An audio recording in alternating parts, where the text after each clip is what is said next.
Once there was a hunter who saw what others could not. With a magic case in her backpack, she roamed with wild abandon into the great unknown. Her gaze inescapable, her reflexes lightning fast. When armies swarmed, she went through. With eyes open wide, hands steady, holding, watching, capturing everything in sight.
The Crucial Pro DDR5 RAM kit comes with a sleek, modern look that will complement any build. But aesthetics aside, it's the performance that really matters. So let's dive into it. The default JEDEC timings are 46, 45, 45, but it does come with 2 XMP and Expo settings for those looking for a little more performance. With XMP 3.0 Profile 1, you can push the speed up to 5600 megatransfers per second. If you prefer a slightly lower speed but tighter timings, Profile 2 offers 5200 megatransfers per second at 42, 42, 42 timings. We've run some benchmarks and stress tests to give you an idea of how it performs. In general, dropping the speed and tightening the timings with the second XMP/Expo profile yielded better results for us on our test system. Paired with a Ryzen 7800X 3D, we saw anywhere from a 1 to 5% performance bump depending on workloads. All in all, the Crucial Pro DDR5 64GB RAM kit by Micron is a fantastic choice for first-time builders and enthusiasts alike.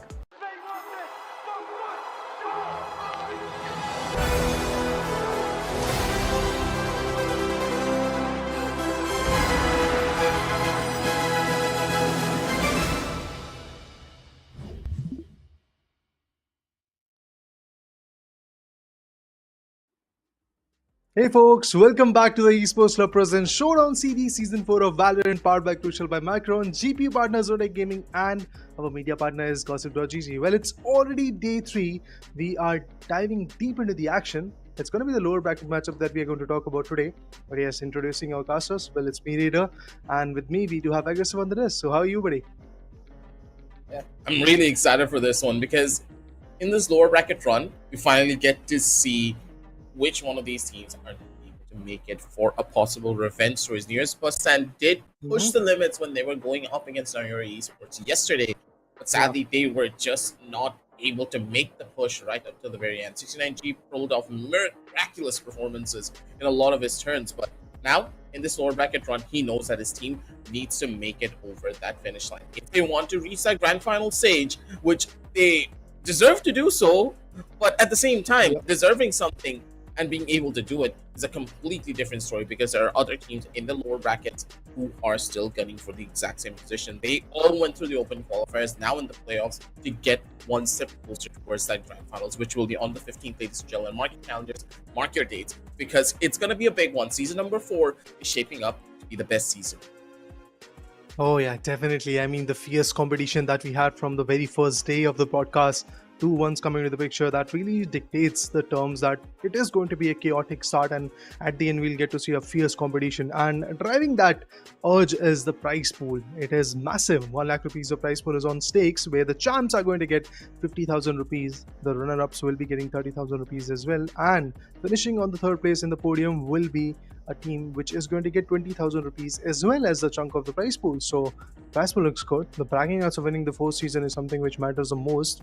Apart from that, let's talk about today's matchup. Well, let's just say this, guys, we just have one BO3 today. Unlike yesterday, we had 2 amazing BO3s, but today we just have one, and it is a game of lower bracket where Near-Busan and Famaora I mean, Near-Busan versus Famaora is the matchup. So these two teams are fighting for their survival. These two teams are fighting to still be there in the competition, make sure that they dive into the lower bracket round 3 so that they can be a step closer to the lower bracket finale. Obviously, dropping in the lower bracket is going to be a little bit more enticing for them because they are going to be in a longer journey. They will have a little bit more number of matches to play with. Every single matchup that they dive in, there will be a pressure in the mind that they might get eliminated in that particular scenario. But now you are in the lower bracket, that's your reality. You have to perform. Yep, absolutely. Lower brackets is where a lot of teams really start to struggle as well because they know they no longer have that safety net. The nerves start to get to them, but these kind of nerves only affect teams that are just starting out, the brand new rosters, as I would say. But here, I don't think anyone's brand new anymore. They've gone through 4 seasons of the Showdown Series. All of these teams, every single one of these players, there's not really a lot of new faces that we can talk about. And even if there is a brand new team, they have veterans, on their roster that can calm down these nerves. So at the end of the day, it's all about the performance anxiety, I would say. When your backs are against the wall, how do you even react? Do you fight back properly with a cool, calm, and collected mind, or do you just start rushing and hope for the best and hope that your aim alone will be able to carry you forward? This has been a story for a lot of these up-and-coming underdog teams, especially from the side of Amigos. I would say that they've been falling into that trap over and over again, and I do believe that yesterday when they went up against Ace, that was one of the key stories. They're an incredible roster.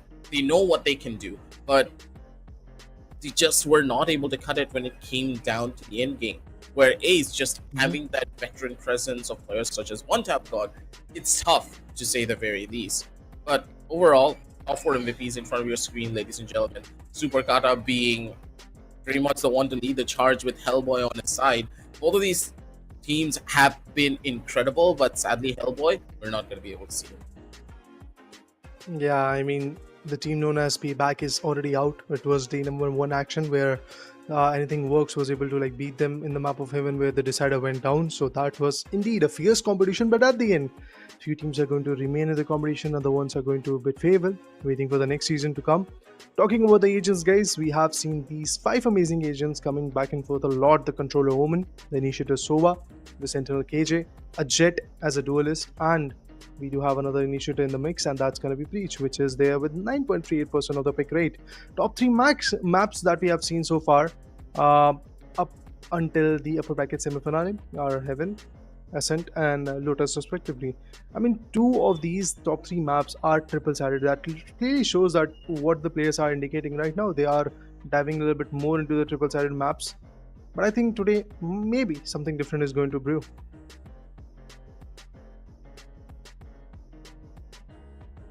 It's going to be tough to say the very least. Again, I want to look at the map video screen first before I make any form of assumptions of which team I can be able to work out. But Famaora have been looking incredible. But at the same time, Near-Busan just has that previous track record to give them the edge statistically, correct? But it all does depend on the map. Near-Busan, they tend to struggle when it comes down to the much more faster paced maps, while they are a lot more better, I would say, overall. Yeah, AG does look like an absolute menace to society right now. Hopefully he's going to be the exact same thing on the server, menacing as usual, but that's kind of the thing. That's what I'm worried about for the members of Famaora. They don't really have a singular player that I can count out to be that veteran presence to help them through this best of 3 in a lower bracket.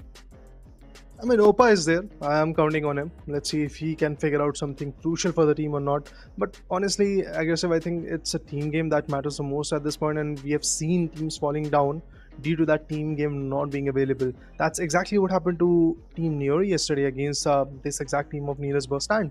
Neori faltered down in the very first map due to the fact that Super Kata was performing, but eventually that synergy part was not working. Being a duelist itself is not going to cut the deal. You have to have that support with the duelist, then only the value will come through. But anyway, guys, talking about Nearest Bustand, currently they have interesting individuals. 69G, one of the best. Then you have FNoob coming to the mix. Talking about the map veto, we have the bans on Haven and Lotus. 2 of the most valuable maps, most picked maps are already out, and what we have Replacing those maps is the map number 2 Icebox and map number 3, or should I say Decider, Sunset. But yes, we will kick off the action today with the map of Ascent. The OG Ascent will come in, where the defense will be in the favor of Bustand, as it's a pick of Famaora. It's a defense-oriented map. I think, yes, there will be a decent opportunity in the first 12 rounds for Bustand.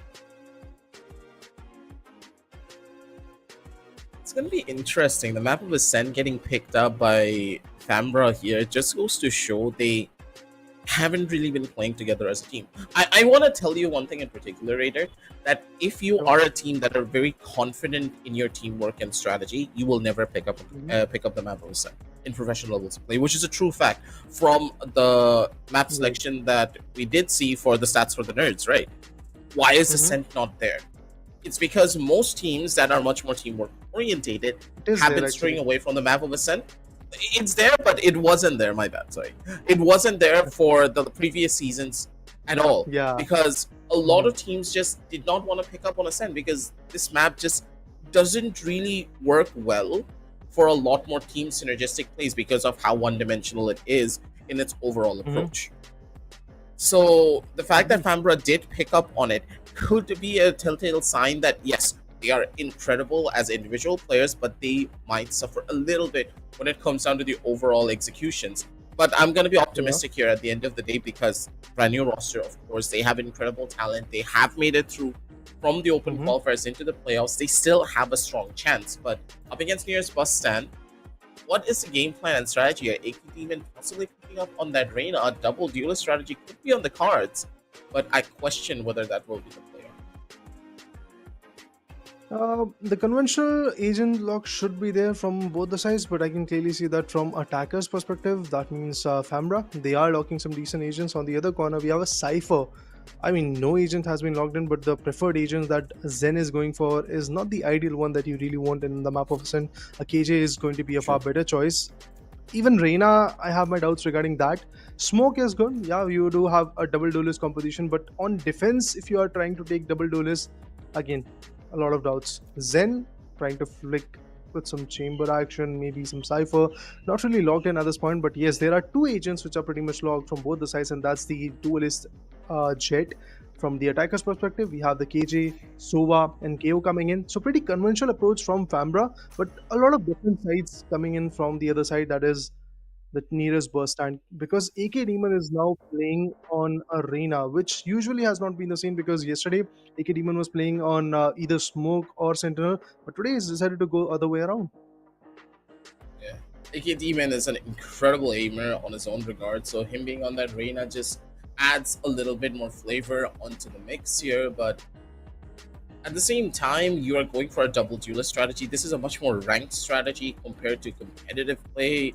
So I want to know exactly what the members of Near-Busan are thinking. Do they just want to take over a side, maybe just play the bare bone basic of Valorant, not really utilize a lot of the utility that they have on their arsenal, which can work, yes, but it's a pretty big coin flip that does not really favor you at all. It's almost rigged, to say the very least.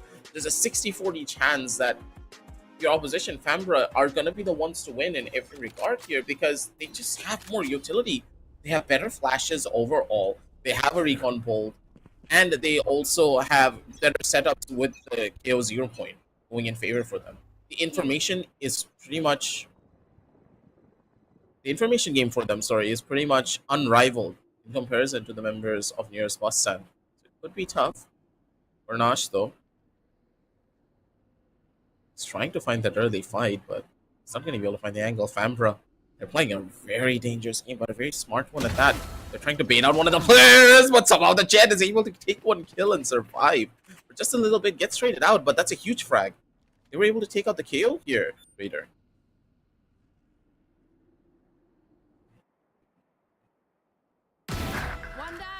The dash was activated. I thought for a brief moment that he is going to evade, but what happened over there in tiles? Oh, Senixu finding his second. Snowball effect is here for Near-Busan. As soon as Goran's got taken away, we get to see two more individuals going out. AK Demon and the controller, the Smoke Agent, is also out. Now we just have a Sova and a KJ coming in from the sides of Near-Busan. not a very good start for them.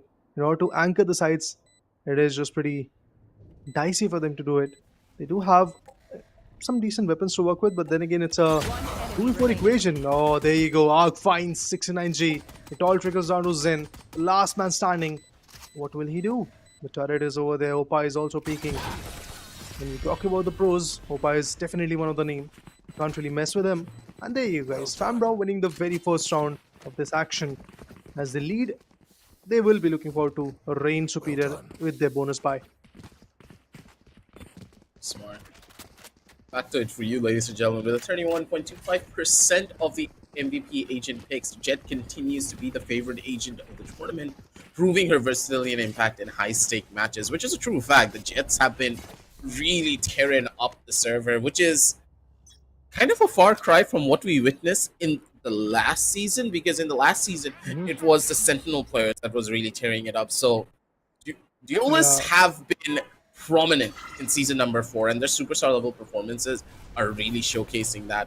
Zynex Noob, he could just be the one to carry that mantle forward even more. Already in for the entry, very quick here. I love that the members of Famaora are just so much faster in their overall presence, being able to showcase it quickly and occupy the side before the defenders are even able to react. Recon dart gave up the info. Here comes some flashes. In Haven, a lot of chaos is brewing. 69G finds one with the Sheriff. Sending Snoop is down. That's a 4v4 pump. Definitely needs to evade, but Zen finds one more. Oh my god, 69G getting the second one. Things are looking dicey now. One is on main, another one holding Gen, but Shrouded Step being utilized. They both push Gen. They have some good weapons to play with. Here comes the Paranoia. It is going to blind the opponent. But Gambo gets taken away, and now it all trickles down to the Omen, and he is also taken down. Remember guys, it was a bonus buy for the lads of Famaora, and they lose it. The whole economy is going to be shattered, and it's a thrifty win from Bustand. I think having double duelists, maybe this is the advantage that they were seeking for. Very fast pickup, but at the same time, Famaora, they just took a lot of very unnecessary duels. I have no idea why the Sova even wanted to go in for that fight over towards 7. There was no need to, because the Killjoy was in the perfect position. If the Sova just went in for a couple of jiggles, that would have been way better. The fact that he stood out in the open, going in for a headshot angle peek, up against players like Zen, 69G, you cannot take a risk like that. They can't hit those shots and punish you for it. The off angle's not really working in the best of their favors. A 1-1 scoreline now could just cause even more problems. As Diamond City and Garage are just able to flood in towards the side, instantly putting a stop to any push that could be mounted up by the members of Famaora. Before we can even say anything about the last round, I believe this one's already over. Itachi, even before going out, that was a good pick on the Reyna. Beautiful thing, right to the cranium, but it was just not sufficient. Another factor, guys, Omen and Sova are tied as the most pick agents with a 17.50 and 16.25 pick rate, respectively. The combination of map control and intel gathering makes them the crucial picks for the teams looking to dominate strategically. So all those teams who have got some strategies to explore, for them, definitely these two agents are valuable. Initiator and a controller. Omen, a very expensive recon with the ultimate, but then again, if you are able to get it done, that's valuable always.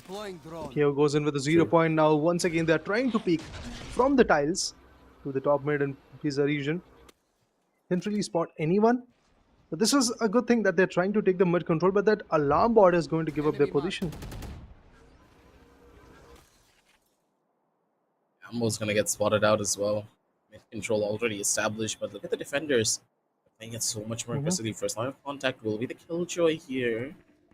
Zen is trying to be bait for all of this. Opa getting in towards the angle. He's gonna get spotted out by the turret.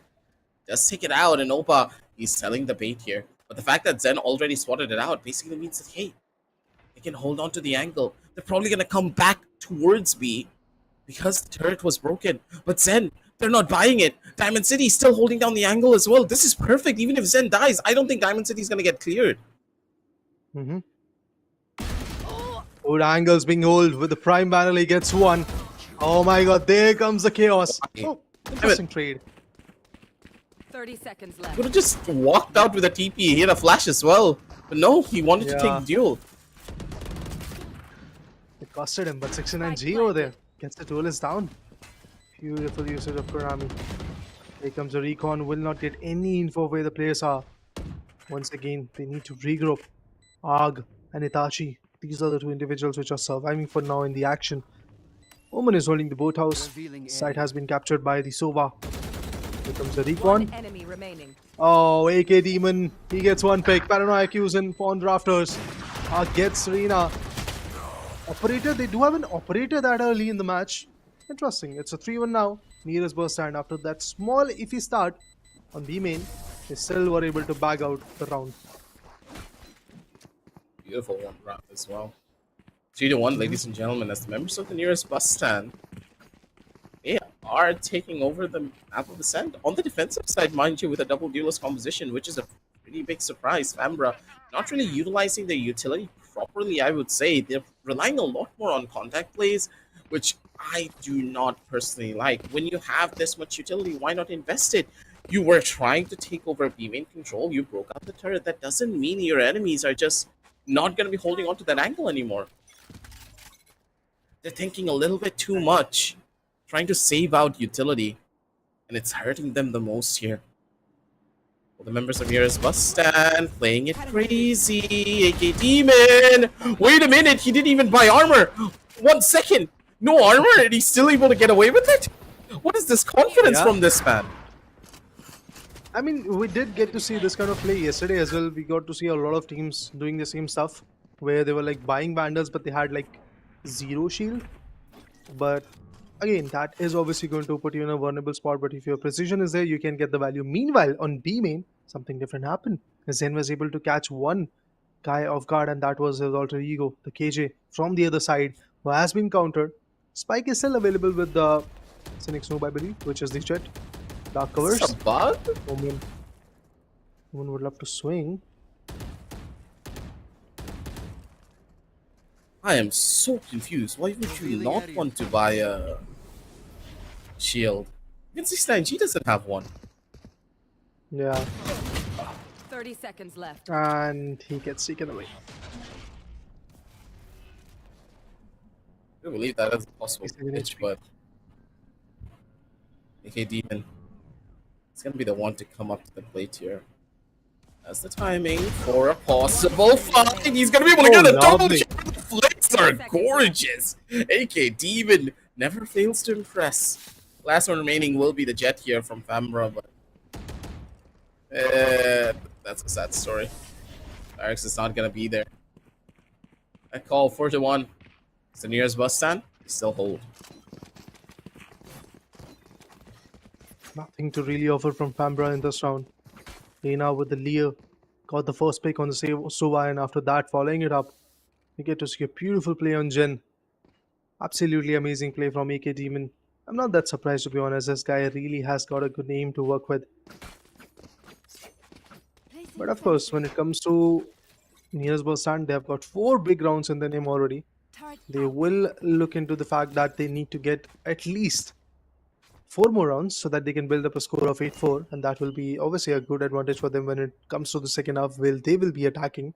But also talking about their attack, they do have some interesting agents to work with. Double duelist, a smoke. Ivan City is pretty good at it. 69G, the initiator, he's also pretty efficient when it comes to getting that recon, getting those shock darts in places. Owl drone, pretty effective from his corner as well. A small tech pause, as I feel Cynic Snob is disconnected. As soon as he's back in the action, we would love to resume. 5 big rounds are done in Dusted, and Famaora, it seems like they just got the pistol one, but after that, they're just snowballing. Yeah, the speed at which the members of the nearest bus stand are able to just take away this game is insane. Raw aim potential in nearest bus stand is what's giving them the edge here. But Famaora, they have the utility to do a lot, but they're not really utilizing that information that they're gaining to its fullest.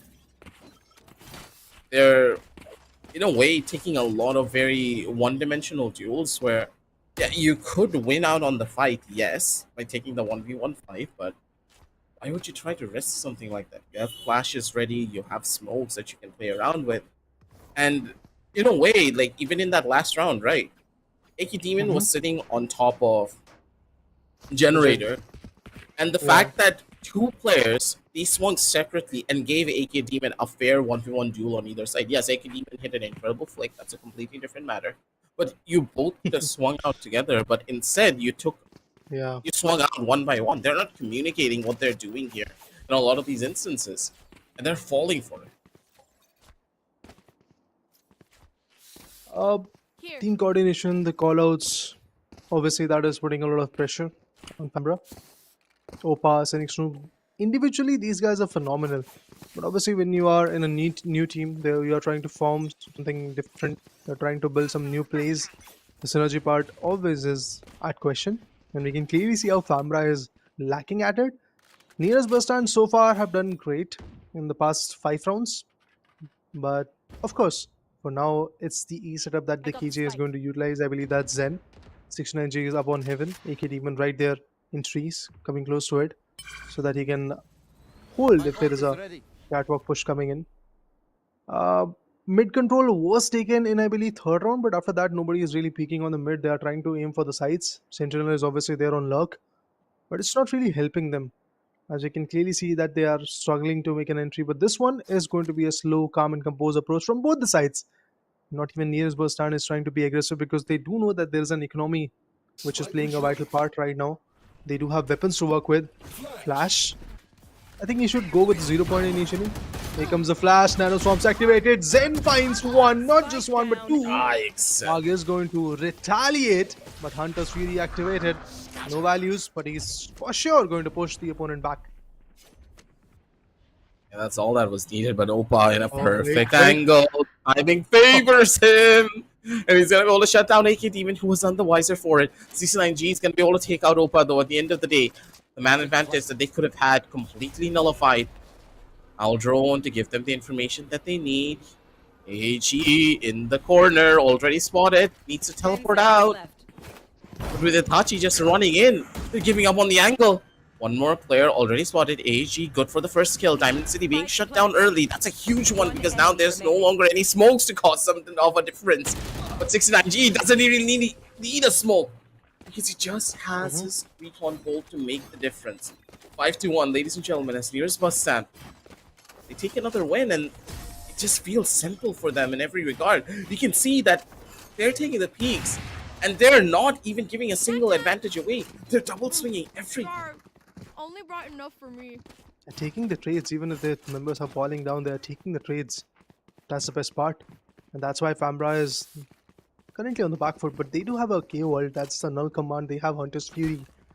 But they have economy. I have my doubts regarding that, because in the previous round they invested, they had some Vandals, Phantoms to work with. Nothing really favored them, nothing really was that, I guess, useful for them. They were able to narrow it down to like a 2v2 fight, but eventually 69G and Goranch are just one step ahead of them, double swinging and still getting the value. That was brilliant. Here comes the Owl Drone trying to peek from the B mains, trying to figure out if there is somebody holding the nook and crannies. Has got a Guardian to work with. Opa, a phenomenal individual. But obviously it really dictates how your team effort is going to work. From the other corner, we have the KJ Lockdown available as well. And from the Shadow. So two ultimates from Nearest Bustand, but they do have the weapons. That is the best asset now. Surprisingly, no one's even picking up on that Astra just yet. Expected one of them to do so, but not having an Astra player is a big problem, I would say. So next, it's to dip out of the angle almost immediately, but 69G, he's not going to give up that space for free. As soon as you run away, one of the members of Nearest Bustand just showing their raw aggression here. 30 seconds It's a left. huge frag up coming through now. With the B side being rushed into, AK Demon needs to get in towards the back end of the side. He's trying to survive this, but I do not believe that he's going to be able to live for long. Doesn't even get a kill in the process. This is going to be tough. This retake already starting through for the members of Nearest Bustand. Killjoy lockdown, holding down the line even further. Raj down to only 4 HP. He doesn't have much to play around with here. Defender side of Killjoy lockdown and being utilized the Hunter's Fury to counteract. They're able to hold on to the side, and that's perfect. They don't really need to do much anymore. They can play it slow. Last And player for the members of standing. Nearest Bustand, they're hoping to get a couple of kills at the bare minimum. Orange, like there with 4 HP, he's going to get one. Gets compromised. Probably it is going to be Itachi also who receives a beautiful operator shot, but no, he backs away from B main. And that's a win for Fambra. As I said, you had the null command, you had the lockdown, you had the Hunter's Fury. This is the round, if you have the economy, you had to retaliate, you had to bounce back. And they did it. Despite of the fact that they lost Cynic Snoob right on Catwalk, they still were able to pull it through. That was the best part for me personally. Enjoy the action from Fambra. Now 7 good rounds done and dusted. The question is, will they continue gaining and getting some more rounds, narrowing the gap, marginalizing it, or will they lose in the very next round? Because if you see, there is Goranj once again investing on an operator. They had massive economy. They can clearly invest once again, even after the fact that they lost one particular round. They're still there with the best assets that they need, and Diamond City is also available with an ult. Bladestorm is there, and that's why Cynic Snoob is just there with the shorty. A good amount of value through it all as well. Zen. Those quarters once again just taking on all of these aggressive duels as he can. Using a very aggressive nanoswarm too to just try and scare off the attackers from even trying to enter onto the B side. Far cry from what Killjoys normally do, but for Zen, it's another day in the office.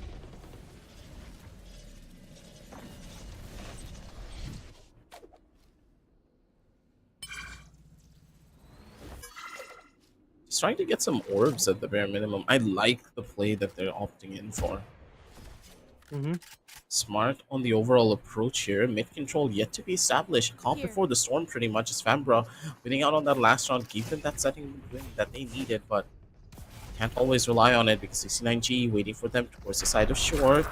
First bits of sound, and they should be able to make a difference here. Recon Bolt comes through, and Garage is going to be able to find a big frag. Missed out. What's Inex able to capitalize?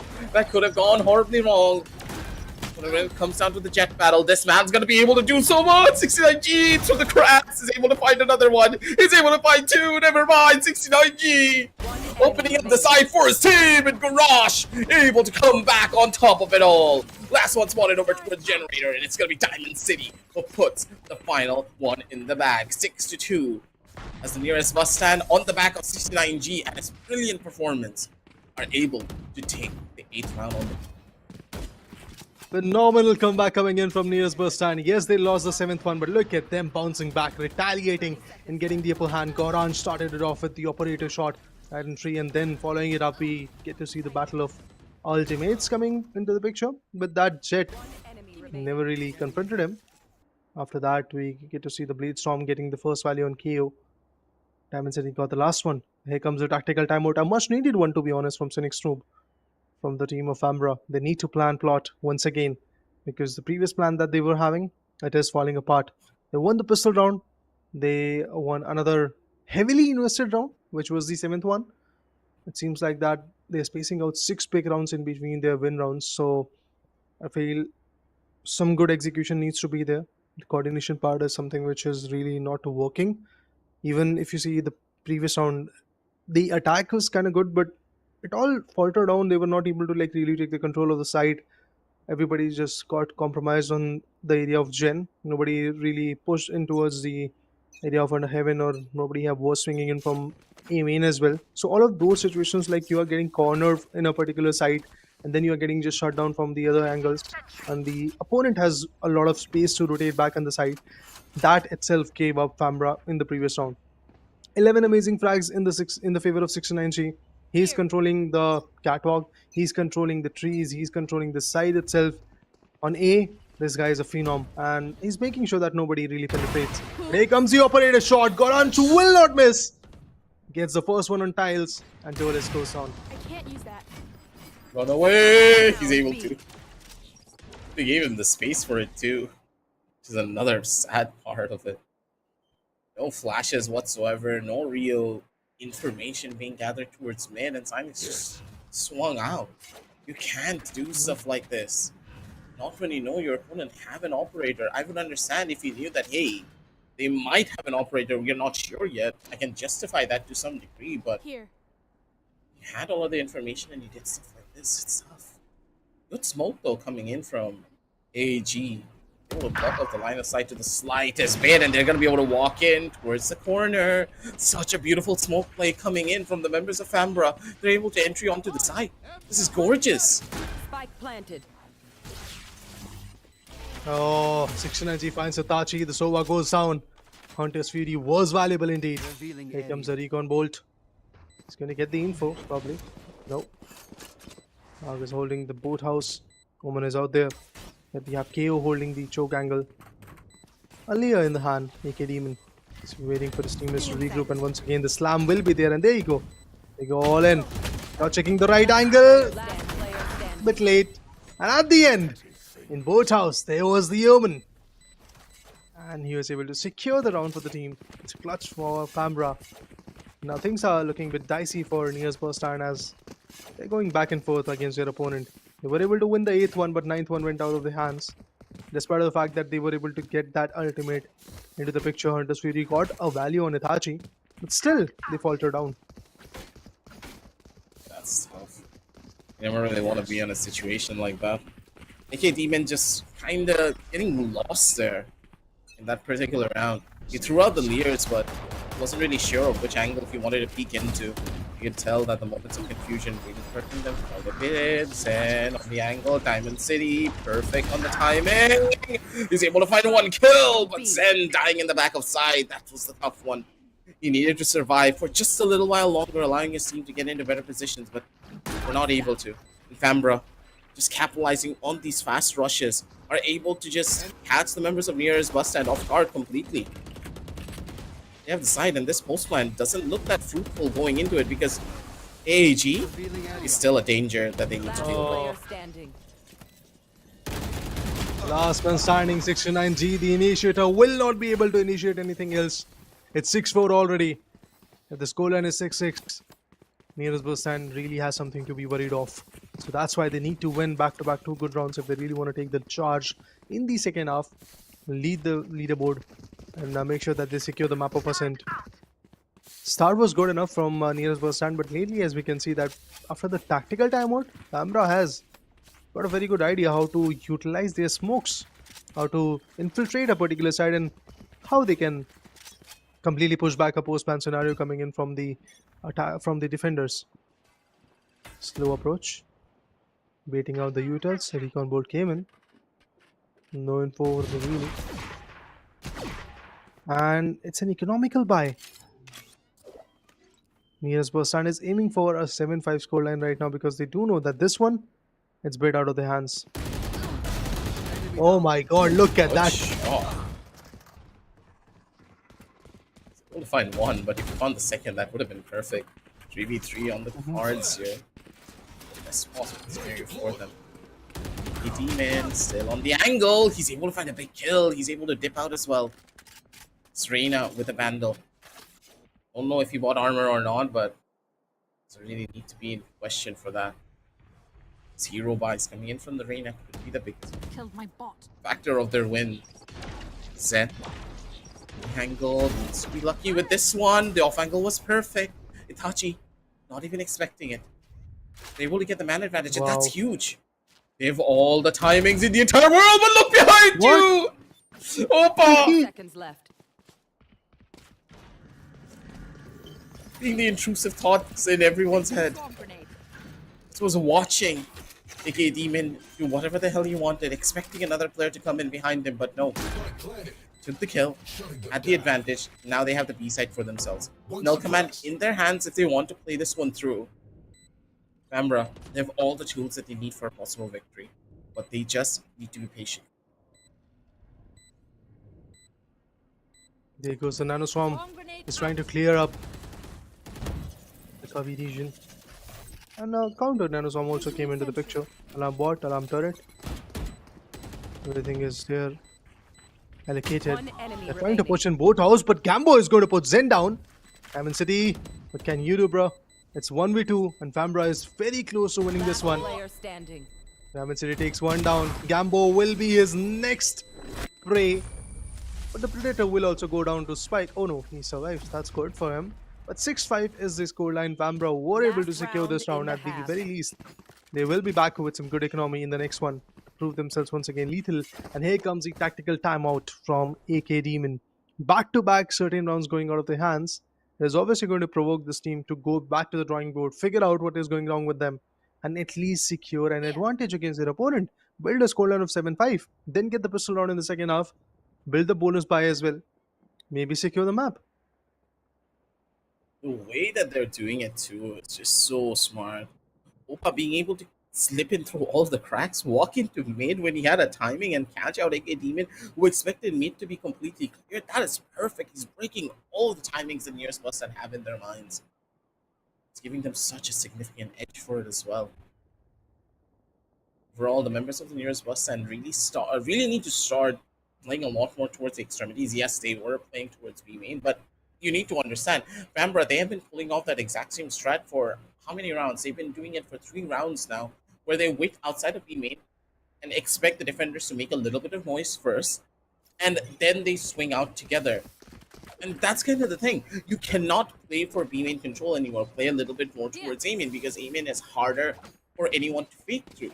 If you throw a recon bolt into that position, or maybe if you send 2 players into that particular angle with the paranoia ready, or even the Reina flash in hand, you can establish early control and gain information that, hey, there's no one outside of a main. That means that there's a good chance it could be a mid to be taken. You need to gamble something here. You have a double duelist composition. You need to play a lot more aggressively, because if you don't, it's going to be difficult for you to even understand where these hits are coming from. And Opa playing so smart here, just walking in and causing problems for the members of Near-Busan. They have no idea where Opa is in a lot of these rounds. He's able to get away with 1 frag in a lot of these rounds. Even if he does die, he at least establishes a bit of map control for his team, and Fambra are able to capitalize upon it. Opa on that Sentinel is really proving worthwhile to watch. I mean, his whole lurk is favoring them a lot, but in the previous round, what went down was amazing. The hold that was there from Fambra was pretty on point, and at the end, they were able to secure the round. Now it's 6-5. We do have a technical pause coming in. Nearest Bustand, they really need to get this one so that they can secure a scoreline of 7-5, which will obviously be an advantage for them. I think in past 2 rounds, the thing that is going wrong is quick rotations from their corner. And on the other corner, Fambra has improved their late gameplay a lot. Although I thought maybe for a brief moment we could have seen Fambra losing the previous round due to the fact that it was a 3v3 fight. Reina was out there getting some good picks, but what happened on the top mid, it changed everything. It all trickled down to 2v2, and from there, Diamond City was able to clutch the 1v2 fight, but the timer, as we all know, the spike will go off in about 40 seconds. The timer was running pretty low. They came very close to their victory, but went way too far, as 6-5 is too close to comfort. Let's see if the lads of Near-Busan can really secure one more in the name.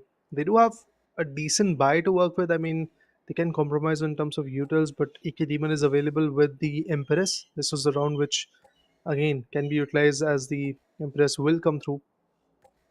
Which weapon is going to be preferred? That's what I'm looking forward to, because if he goes with a Vandal, he won't be able to purchase a shield. If a Spectre comes through, maybe. A Bulldog, then again a half shield is only thing that he's going to get. So let's see. Let's see how the execution part works for this last round of the first half. I need to wait and see for that. AK Demon, not really having the best of performances, I would say. He has been a driving force for this team in the past, but this particular matchup, he's just not really on that same boat. Having troubles in a lot of regards to just trying to make a difference for his team. But give them a chance. How they're going to be able to do much more. MVP, though, will be 69G possibly. His performance on this Sova has been incredible.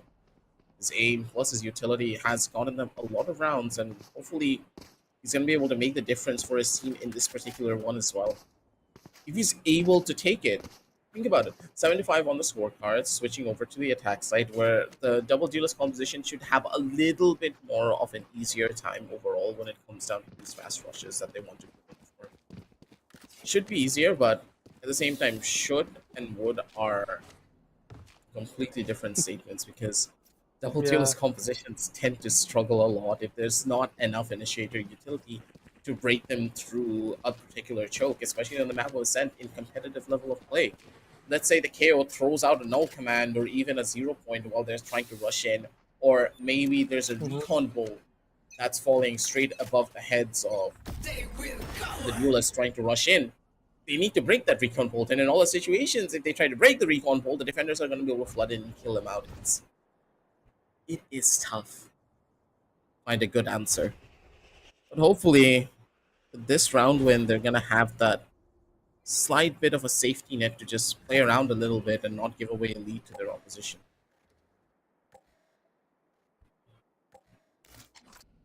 Nano swarms are available on B main, so if somebody is going to aggress, that is going to be the advantage. But look at this with the Owl Drone, Jet, KO, Sova, they are trying to infiltrate the B main. At least they're trying to give their presence. AK Demon, this is going to be tough. He has been suppressed. And they do know that the Reina's ultimate is available and it has been activated. If AK Demon is not going to push in, that Empress is also going to go out. And now they're completely leaving this side and trying to push forward on A mains. There comes a null command. A fragment is going to queue in. First thing is going to be there on Goranj. Goes down to like 78% HP.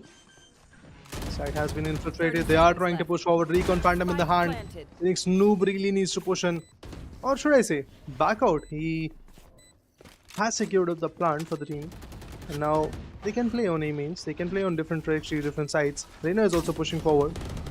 Here comes the paranoia. Zen finds the first one. It is going to be the duelist who goes down. Big trouble. Tambra. They need to time it out, but a back step coming in from Opa. Took the mid control. Was able to push back from that corner. Oh my god, it all trickles down to the last man standing. AK Demon. Can this demon relish the team? Or is he going to get slayed? I think the latter part is going to come through. Timer is not there. 6-6. It is inevitable. Can't really do much anymore now, can he? 66 again. Opa. It's just him, dude. It's just him. How does he walk up like this? He's all the way in towards heaven. He's able to find two players. In what world does a Killjoy find that much space? Him being able to shut down two right there is one of the main reasons why they lost this. Exactly. If the Omen was still alive, this would have been a completely different story, Raider. They need to try and shut this Killjoy down. Doesn't matter if Opa is going negative. Doesn't matter if he has only 8 kills on the board. All of those 8 kills mattered the most. Those were round-winning kills. Backtracks. Yeah. It is giving up the impact in the map. Maybe the number is lesser, but the value that those numbers are bringing in is amazing. Like the last 2 rounds, Opa was able to snag them. Now, sides have been switched. Near-Busan is going to attack and they're trying to take the mid control from Tiles. Jet and Reina, they're already pushing in. They do not have any alarm board or turret in the mid. That's why the mid control is something which is going to be easy peasy to take. But from there, where will they swing? That's what we're going to know. It could be a probable B hit as KJ is right there, readily available, but pushing back to the Tiles. KO is holding that angle of trees. On A main, we have the other two, the controller and the initiator, combination working out. But it's a triple stack coming in on A. Here. Highly improbable that they're going to get any value, any success, but 69G. He is receiving a bit of a damage in that initial contact.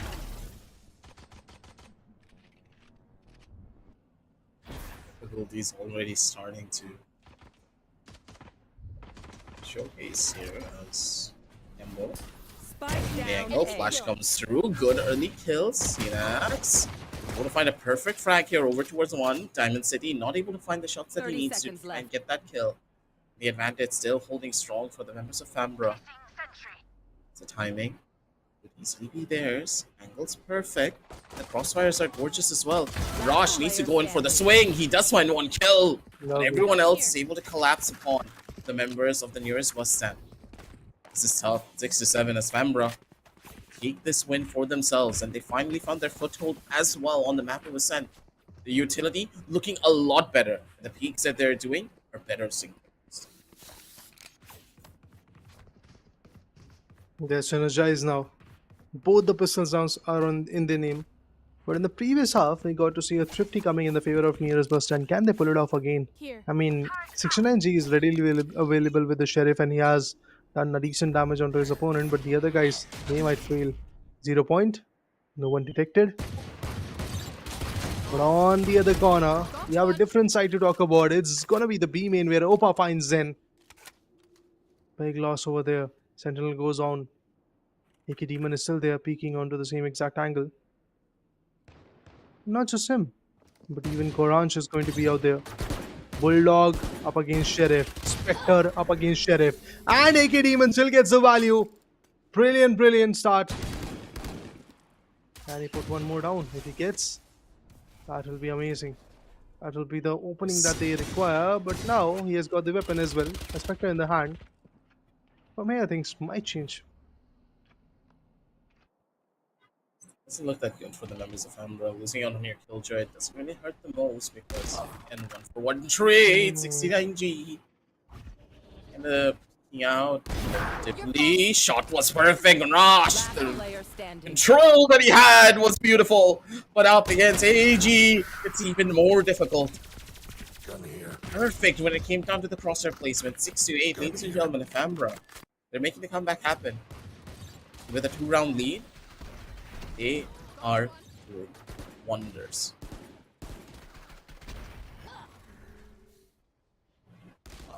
Six to 7. And now 6-8. Yes, there were some crucial picks that came through from Goranch and AK Demon itself. But at the end, they also faltered down by the hands of Arg and the KO. They had Bulldogs to work with. And obviously, it is far more damaging. You do get the advantage of having that area as the burst shots are going to be valuable. Same point, now the full buy will be queuing in from the sides of Near-Busan. They do have the Vandals and Phantoms to work with full shields. So let's see if they can cherish the moment, if they can get the value. Here comes the Owl Drone. The Outlaw will not be effective for now, as Cynic Snoop had to push back a bit. But in 3, close to Gen. Oh, actually in 3 we have a high-low combination working. There you go. Gambo finds one. AK Demon gets ARG. Fragment has been deployed to avoid any more aggressive sounds coming in. But look at this. In mid, we have the sneaky peeky individual. ARG pushing forward. That bot is going to direct him. One down. Outlaw gets the value. Cynic Snoop finds and shuts down Dimensity. You're able to find a good chunk of value out of it too. AK Demon. He's running away. Itachi. Perfect corner. Zen. Does he know of this? It's gonna be the biggest question. Opa, he needs to bait for his teammate. Yep, he's gonna be able to do so. Shock darts come through and no one's really clearing him. Itachi! He needed to find that kill. It's now theirs. The idea was good, but the weapons just did not favor them whatsoever. Bulldogs and May Sheriffs to work with. No charges And now KO is caught off guard. Both of them are trying to swing from the same angle. It's gonna be the different side spawn, CT spawn to work with. Here. I think it's a win for Near-Busan. It's all about how much of a damage they can relay on their opponents. And it's a team wipe. There you go.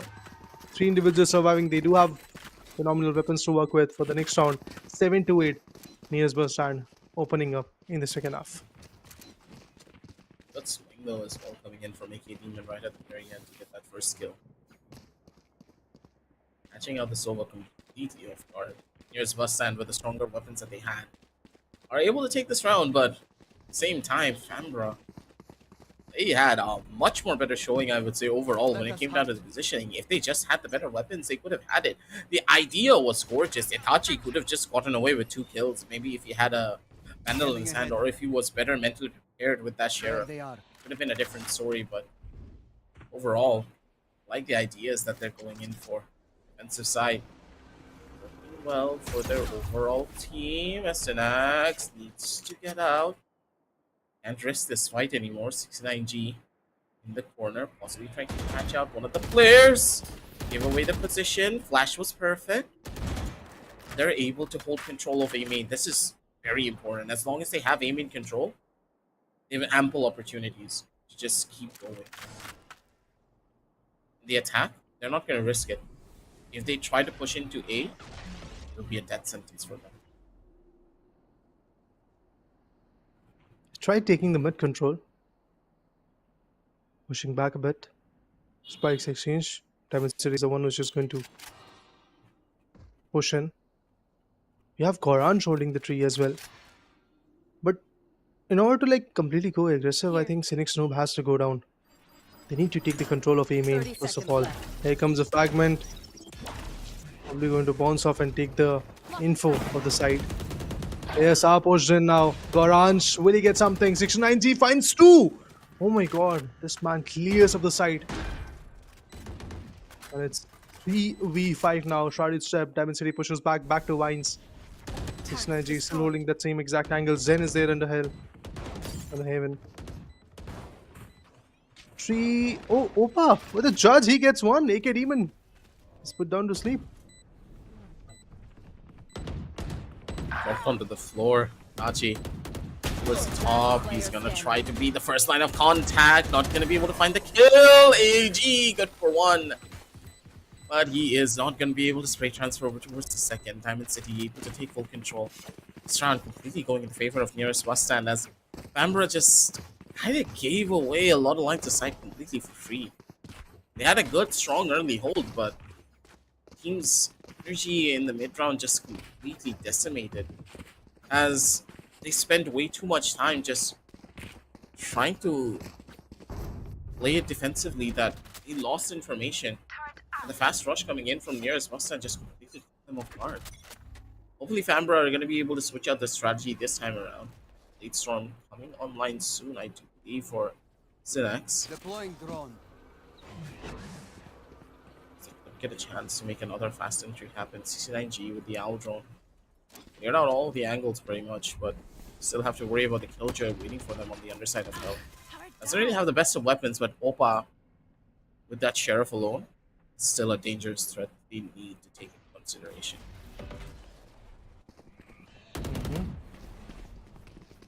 They need to counter him. He's holding the box. Oh, actually under Heaven, but he gets countered instantaneously. AK Demon Spike planted. would swing. Better precision. Sending Snoop walking through dark cover. There's going to be a challenge. There goes a smoke. AK Demon is holding a very decent angle to work with, but he is not aiming on his exact corner. Might go down. Oh, he takes down Diamond City. AK Demon retaliates and goes with 3K. Gambo, Cynic Snoop, both of them have been compromised. Shock darts will not find any value. With this economical buy, the only hope for Famaora is now to get some damage done, and they are actually doing it. No way. What? They still got 3. Even if they do get the 3, I don't think it matters much considering the amount of money that they have been able to build up over time. The members of Nearest Bustand really working wonders here with the overall composition that they do have. These double duelist compositions just don't have enough utility to break through a lot of these chokes. For this very reason, they are facing the problems, but if the members of Famaora are not willing to take the fight against this type of a composition, then there's not really much more that you can say. Flash, gorgeous, but the shot miss. That is tough. You don't want to be in a situation like this ever. It's the next. Now waiting on the angle with an operator. He's posted up and now you can just leave him there. Synex, you don't need to go anywhere just yet, but I think they've read the bluff. The possibility of an A-side hit could be imminent here, and understanding it, they might need to rotate the operator soon, but as long as Synex holding down B main, they have all the information in the entire world. They can stack up inside of A if they want to. Instead, they're playing the spread. They want to play the A-side on a retake. This is going to be troublesome. Oh, they back out. I thought for a moment they're going to peek on Cynic Snoop, but they have moved forward. They're trying to go aggro on A. Both the duelists are lined up. Leers will come through. Jet updraft and dash. Here comes the dark cover. The paranoia is getting ready, but Opa finds 69G. That's a big blunder 30 on the seconds catwalk. left. But look at this. Just like Opa, Zen is also going for a lovely backstab. He might just find the way. Orange gets AG. Counters him. Throws her down. Shrouded step. They enter Jen, but Opa is there with 3 amazing frags. He is getting the value. But Zen, will he be compromised? No, he is going to get the better out of it. Plant will happen. Zen gets Gambo as well. Oh my.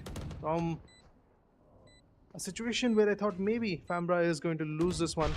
They were trying to fight back, and now once again they are on a back foot. One enemy Here comes remaining. the attacker, Skilljoy, lockdown. Phoenix Noob is going to put him down to sleep, and Diamond City also goes down on A main. And that's it. There will be the defusal. Very even match for the map Bustand. Knowing the overall compositional difference that the members of Near-Busan have to face. Still putting up a pretty good fight, but at the end of the day, the raw utility that are being showcased by the members of Famaora is where the biggest difference is happening.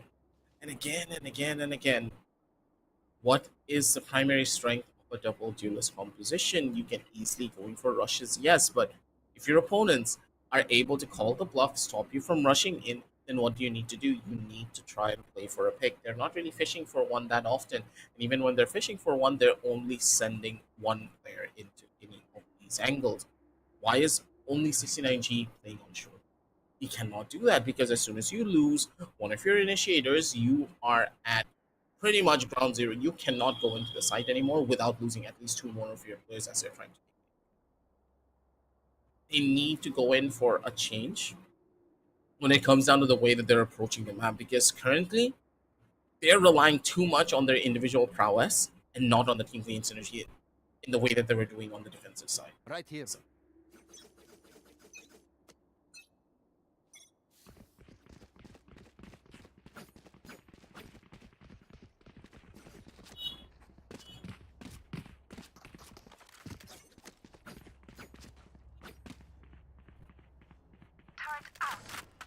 For now, though. Yeah. Doing a pretty good Paranoia. job. Oh! What? Ambitious. Very ambitious. I mean, they are still effective. Can say this. Diamond City puts in the paranoia. They need to go ahead and get the plan done. Opa secures 1 from mid. One enemy remaining. Oh, he secures 2.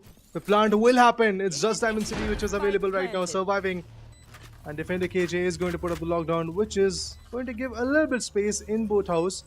But I think at this moment, this guy needs to push in, and he will fail. Famaora wins. Bit of an overcommitment at the initial stage, but at the end, all thanks to Opa and his operator, this guy was able to save the day for the team.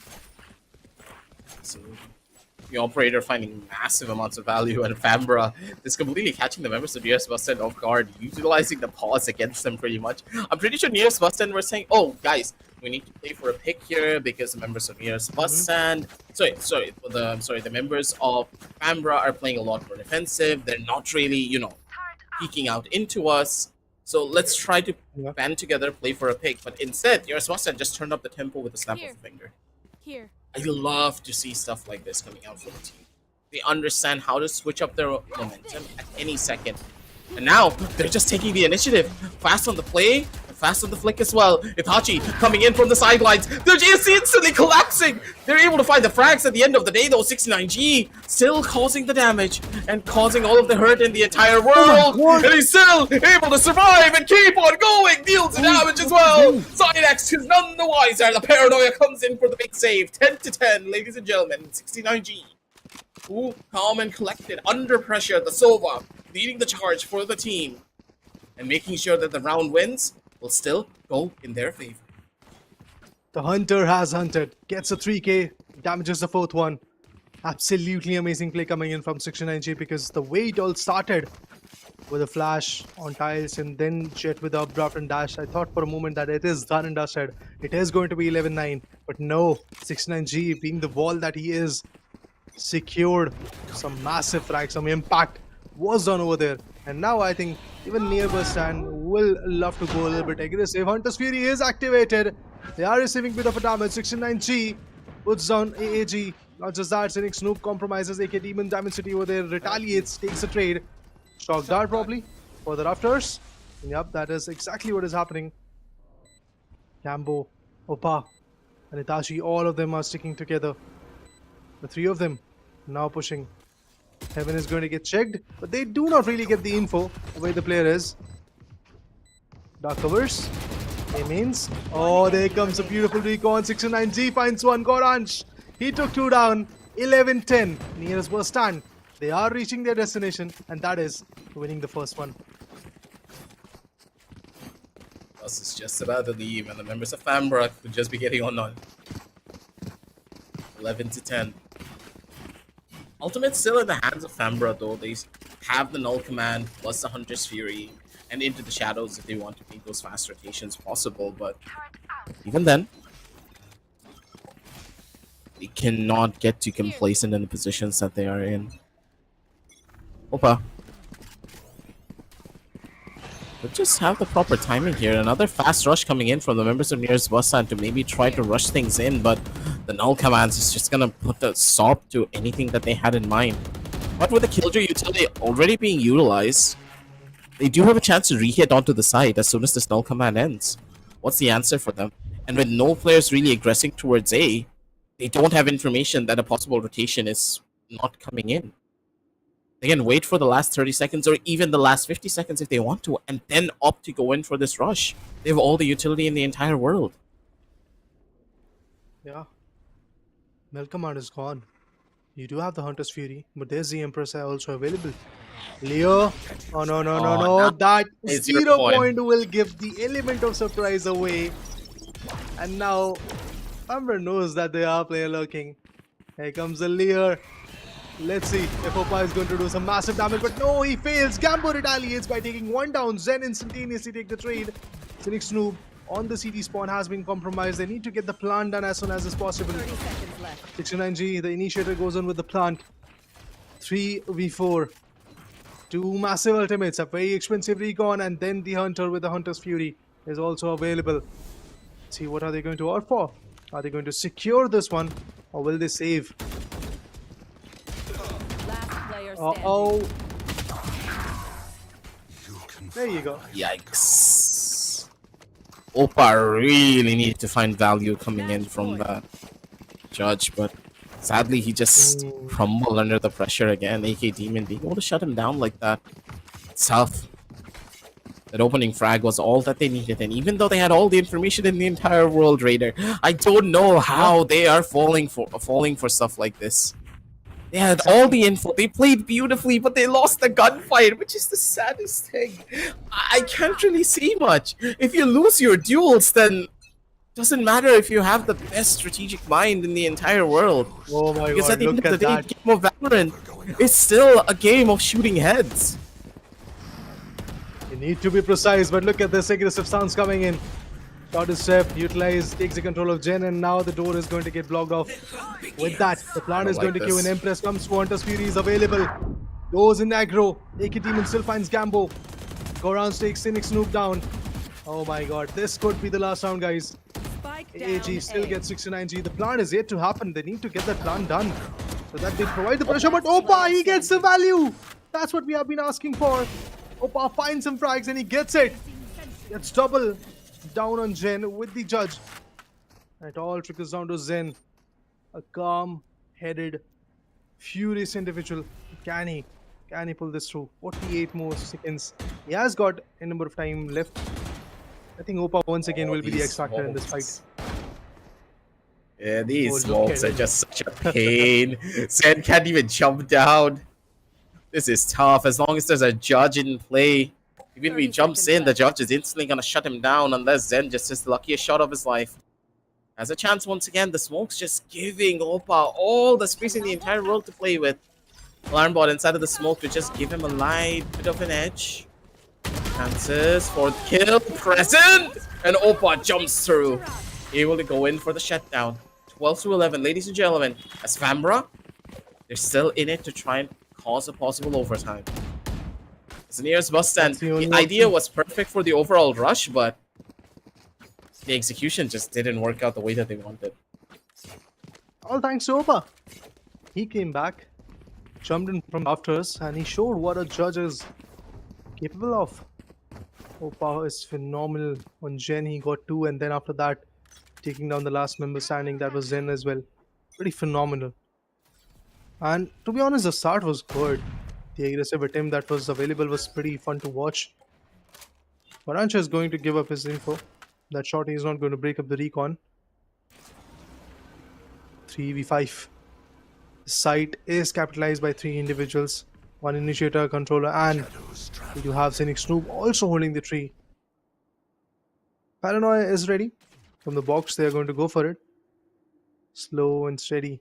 They have got the info where the Omen is, but where are the other individuals?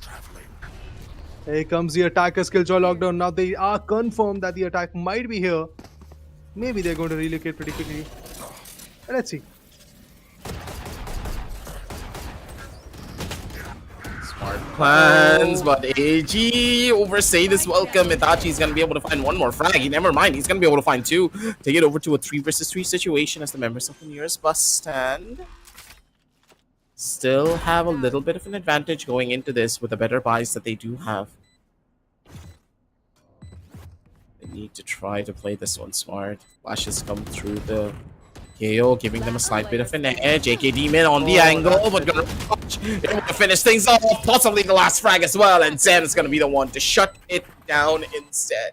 Ladies and gentlemen, the members of Nearest Bustand, they're gonna be able to take the home pickup from Famaora for themselves. The map of Ascent is theirs, but good lord, was that I would say a very labored win coming in from the members of the Nearest Bustand. After the dominant performance that they had when it came down to the defensive side, you expected them to take this map away for themselves, but Famaora, as soon as the late game came in and they were able to settle in towards the map and finally get the groove going, the team just evolved into something different.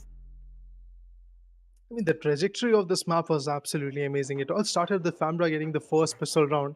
Then the scoreline was completely reversed. We got to see a 5-1 after 6 rounds were done. Then 5-2. Slowly, they come back to the action. Famaora were able to equalize the scoreline. It was 6-6 at the end. And still, I mean, from 6-6 to 7-7, then 8-8, then 9-9. Pretty close, pretty tight-knit competition was there. But at the end, in the last few rounds, Opa was the only one which was able to stop that previous round coming into the favor of Nearest Bustand. Other than that, if you talk about the latest round that we just got to witness, it was very interesting. I mean, usage of attacker Skilljoy, the lockdown came into the mix, and then we get to see the recon coming into the picture. Arg got compromised. AHE was not being that effective at that moment because he was compromised. His position was revealed. He got taken down, and from there, Itachi, if I'm not wrong, got 2 from rafters. He got 2 frags, but after that, he was also pretty much done and dusted. It was 3v3 frags.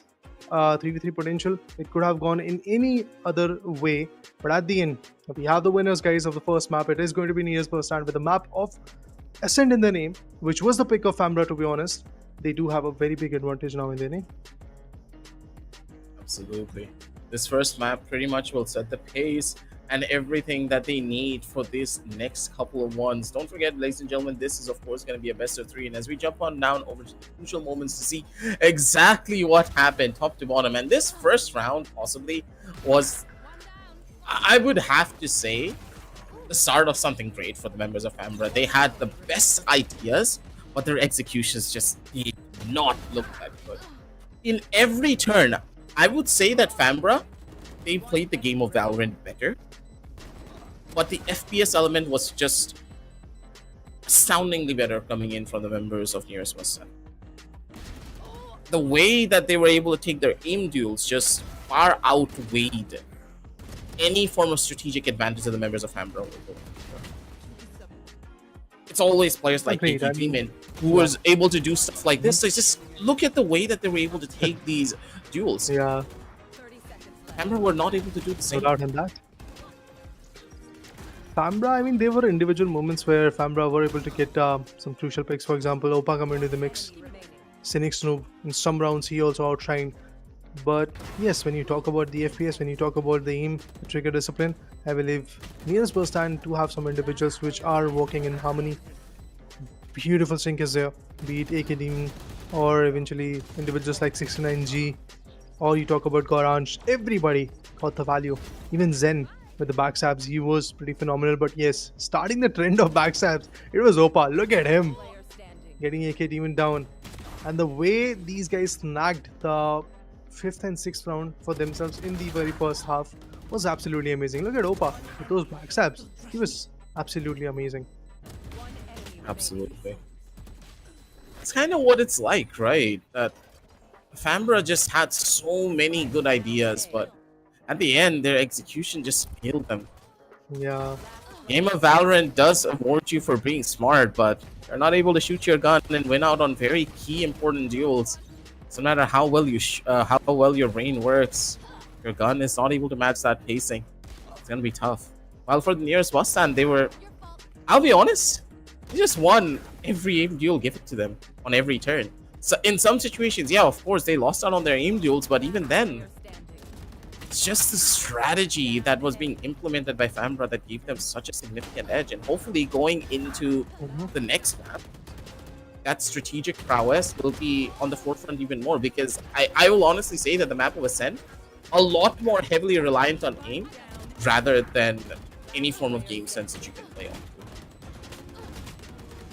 I think the next one, which is going to be Icebox, is going to be even more challenging, as it's the pick of nearest Bustand who have the advantage. They would love to carry forward this momentum. We'll talk about all of that, but let's have a look at the scoreboard. Utilized every single round of the action. We had 24 amazing rounds to see, and we got to see all of them. Sova becomes the MVP, that is 69G, with 25 amazing kills and an ACS of 294, out of which 4 were the first kills. Be it taking the mid control, infiltrating tree, or site, or going in B main, the Sova 69G was always there, readily available. But I'm happy to say this, even from the other corner, ARG or AAG, he was also even more chaotic. But Cynic's Room, he was, I don't know, a bit suppressed maybe? Yeah. I think give him a chance on the next couple of maps to really come alive. Sure. He has been trying to do a lot, but I don't think he had that proper synergy going between his initiator and, of course, yeah, like when it came down to the overall play. The ideas were good. Again, I'm going to keep on coming back to this. They had good ideas. Setups were fine. But the execution just did not look that good. 69G on the opposite side, though, he was the solo initiator, and he did God's work. Not only was he able to set up his team in every turn, his utility was gorgeous and perfect to set up his duelist, but at the same time, he was fragging out of his mind. 25 kills on a Sova with an average ACS of 294? Yeah. What is this man on? Sheer willpower, trigger discipline, patience, I believe. Because True, even true. in those panic situations where the whole team was pretty much engulfed by the opponents. Remember the fight of tiles where on B mains we got to see a lot of action. Jet pushed in, the Blazestorm was not that reliant. Then 69G came back with the 3K, even was able to ding the Jet, and then finally the Paranoia came in from attacker spawn, and if I'm not wrong, that was Diamond City who got the last frag. So that round was pretty important for the lads of Nearest Bustand, and 69G was standing right in the middle of that fight, got the value. That's why he's definitely a well-deserved MVP of this map. And with that performance, with that kind of caliber being shown, I think 69G is going to prove himself even more lethal in the next map of Icebox. It is an attack-oriented map, and I believe 69G and his teammates are going to start off with an slightly attack-oriented map. Let's see how they're going to execute in it. We're just gonna need to wait and see, ladies and gentlemen. Map number 2 will be in front of your screen soon enough, ladies and gentlemen. We're going to be heading on down over into a very short little break as we set everything up. Make sure to check out all the things down below in the description from our lovely sponsors. Don't go anywhere. We'll be right back with a lot more Valorant action.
And we are back, ladies and gentlemen, to the Esports Showdown Series Season 4 Valorant, powered by Crucial by Micron, with our GPU partners being Zodiac Gaming and our media partners, Gossip.gg.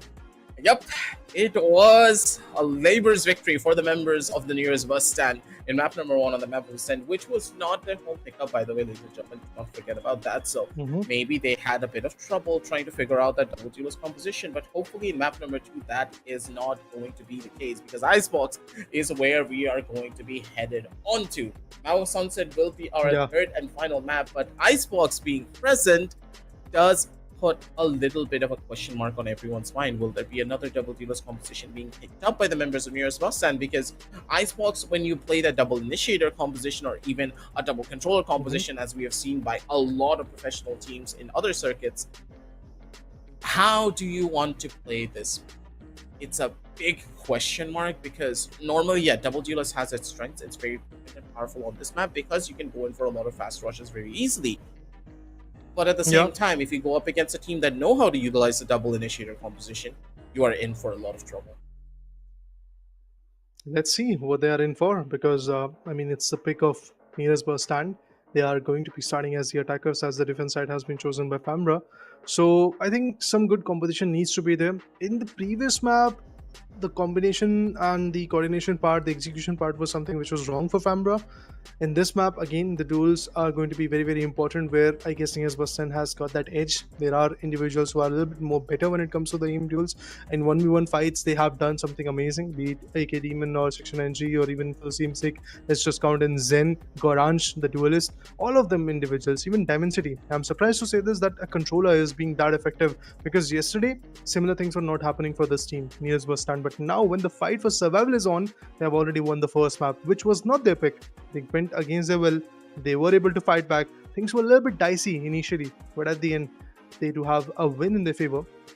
Talking about Icebox, it is an attack-oriented map. I am definitely looking forward to see what different type of combinations they are going to pull through, because yes, different regions have different metas, but it's all about what these guys are going to rely on and how they're going to rely on it, how they're going to figure out what will they do in those split-second moments, how they will play with their agents. Let's see. Let's wait and watch. I'm really excited, to say the very least, that this particular matchup, I do believe, has a chance of going all 3 maps, but at the same time, it does depend on how Nearest Bustand will be approaching this. And wait a minute, Chamber getting picked up here. This is interesting. Mind you, Chamber buffs are so good that now Chamber can play so much more aggressively on B main. On the defensive side, Chamber is possibly scarier than ever. It's like having the old Chamber back, pretty much. That's the range of the teams.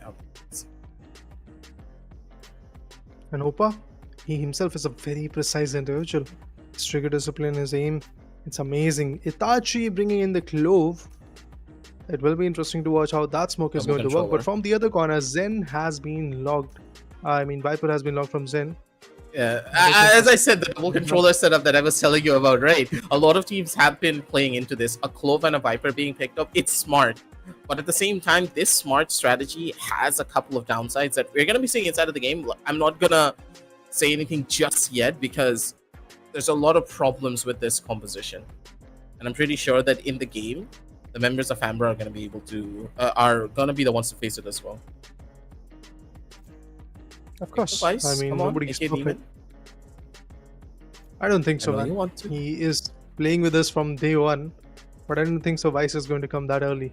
Oh, there you go. 6 with the old Reina. Interesting. Now, they do have a double duelist competition working for them.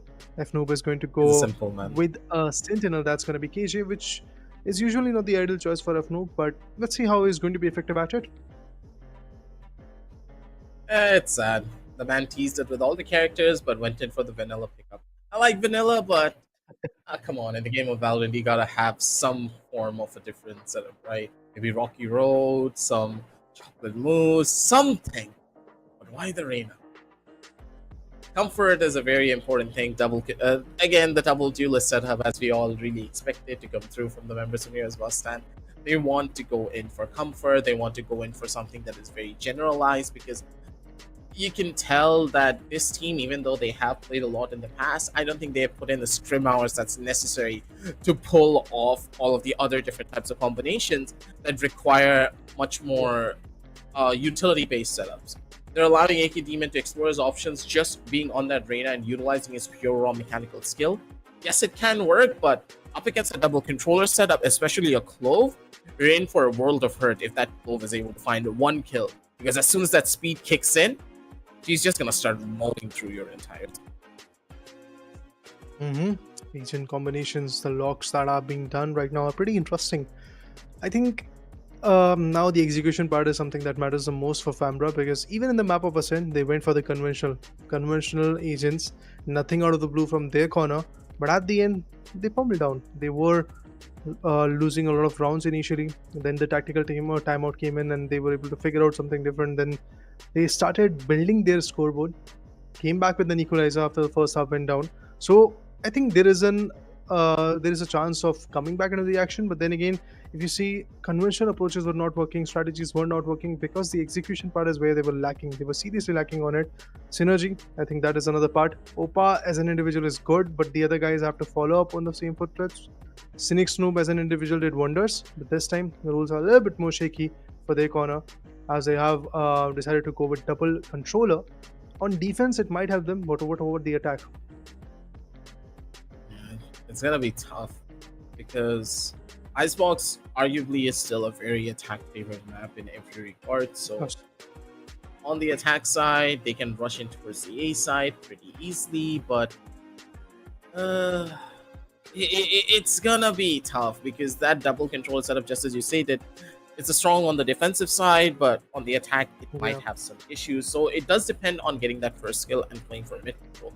I do believe that mid control with a double controller setup is so much more easier to take over in comparison if you didn't have that single controller, because the Viper very one-dimensional in nature. It's gonna be tough for him to find a lot of value early on, and because of stuff like this, maybe, just maybe, you can go in for a bit more of a switch out and change. Give them a chance, let them adapt, let them learn, and they're going to be able to do so much more.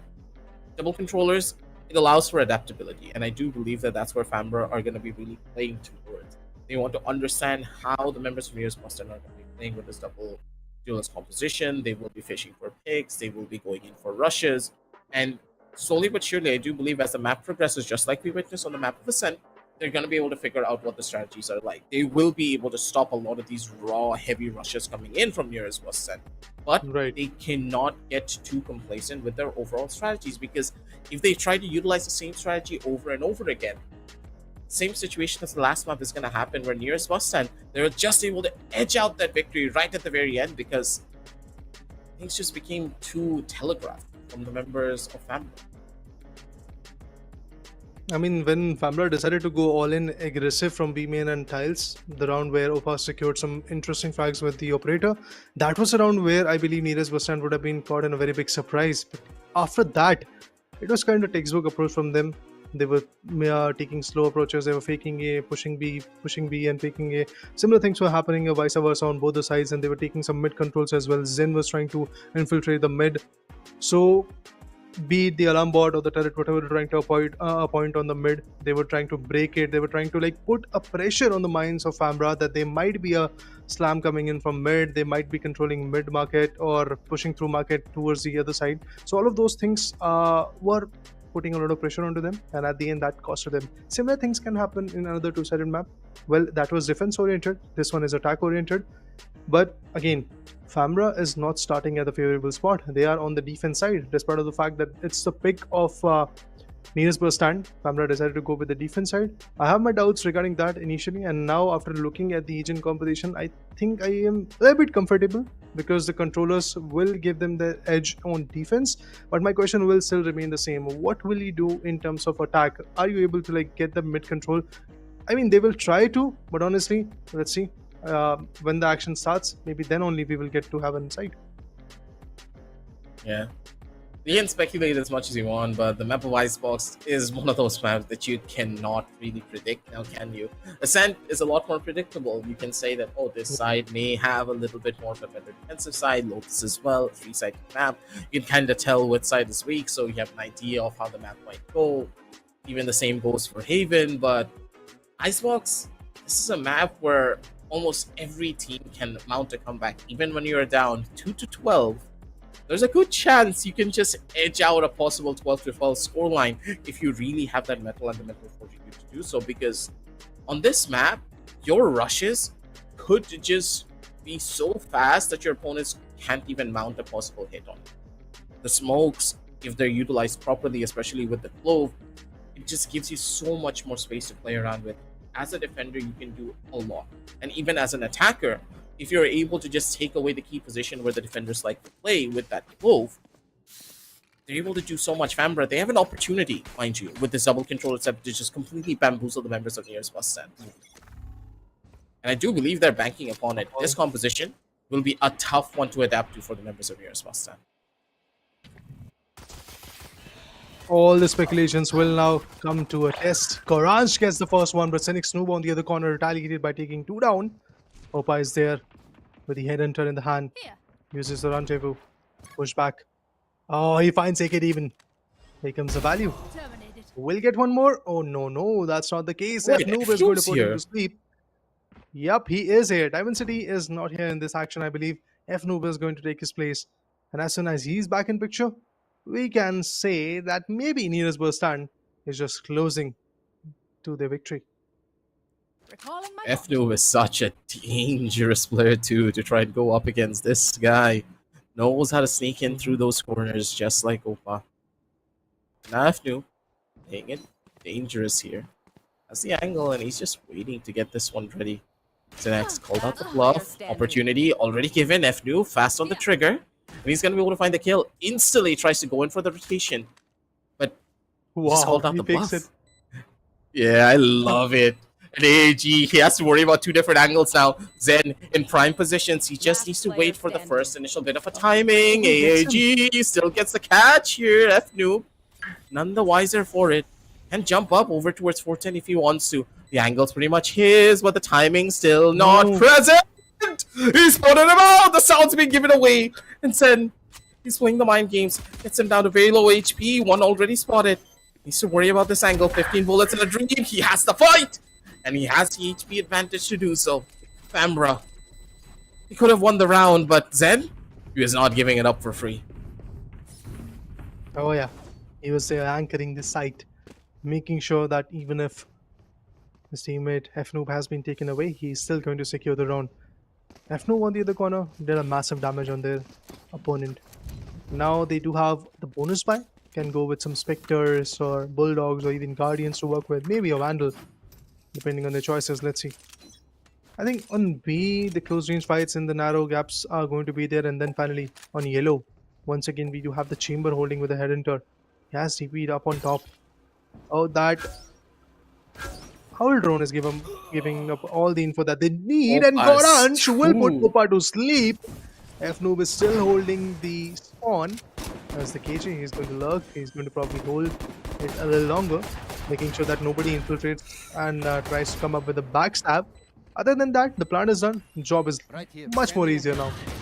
That was an ambitious play coming in from Opa, just standing there even though he got pinged out by the Owl Drone. 69G already sneaking in through the cracks once again. Gambo. last player Good for a kill. Synax is going to be able to shut down one more. 2 players already being shut down here, but at the end of the day, the 2 players that were shut down, they didn't really have weapons in their hands, so they can even go in for buys in towards this round. They have Vandals to play around with. And this is no longer a bonus anymore. The Nearest Bustand. They're playing this like a full buy.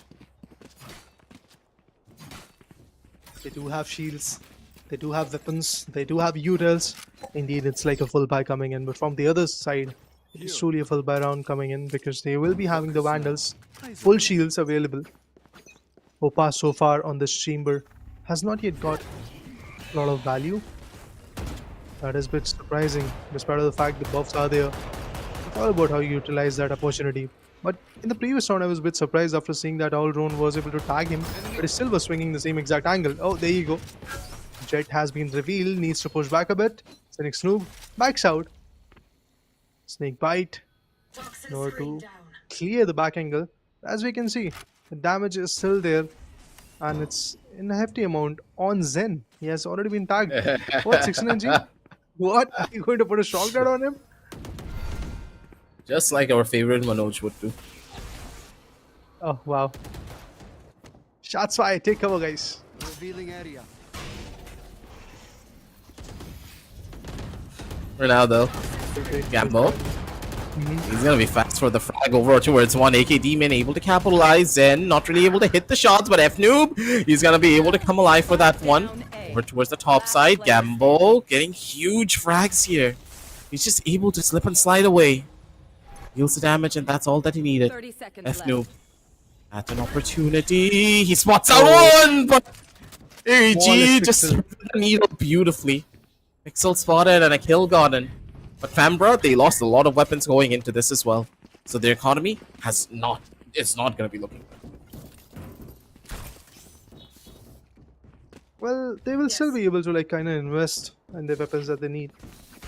Opa is the one which is on the back foot right now. I believe he's going to play with Headhunter, probably. Yes. Meanwhile, it's probably going to be a hit coming in. All the players are already stacked over there. You have the KJ lurking in the mid.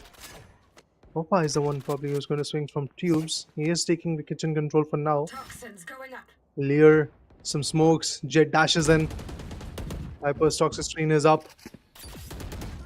Nearest Bustand, they're trying to infiltrate, but what? A random shot right on the cranium. Phoenix Tube gets AK Demon out.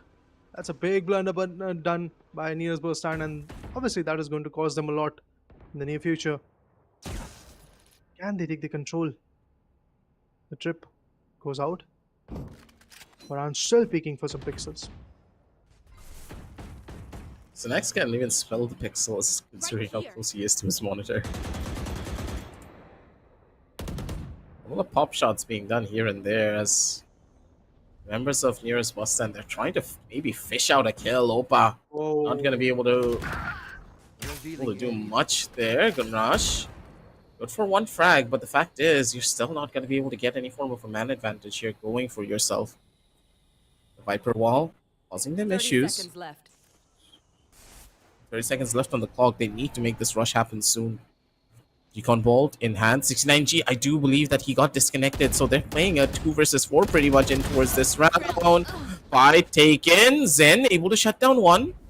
So at the end, it's all down to him. Zen, opportunity could have been there, but with 69G just not being there and with the spike in front of him, this is tough. They need to give up this round. 2-2 as the Nearest Bustand. They're able to save out on their weapons, but not in the way that they wanted. And Viper, how are you?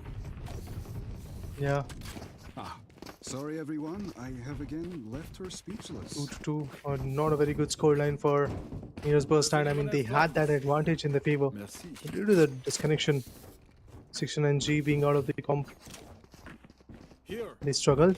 They were unable to like get the plan done. Otherwise, I think 14 seconds is more than enough to get the plan done and eventually go for the retake. Go for the post run, sorry. That could have been valuable for them, but all said and done, it's 2-2. Nearest Bustand. Let's just wait. 69G should be back in no time. And once he's there in the action, we all know how much valuable that individual can be. Remember, guys, the last round, the last map, sorry? 3K? That was phenomenal, to be honest. I still cannot register what happened at that moment. Other than that, Famaora, they are slowly pacing themselves back into the picture. Being the defenders, it's good value for them. This one overall. I'm still yet to see this double controller setup really giving them the edge that I was expecting them to find. But for now, with the members of the Nearest Bustand playing so much more slower, Tachi yet to get a lot of value out of this Clove just yet. The strength of a Clove is to just allow you to play very hyper-aggressively in the way that you want. But here, it's not working the way that you would have wanted at all.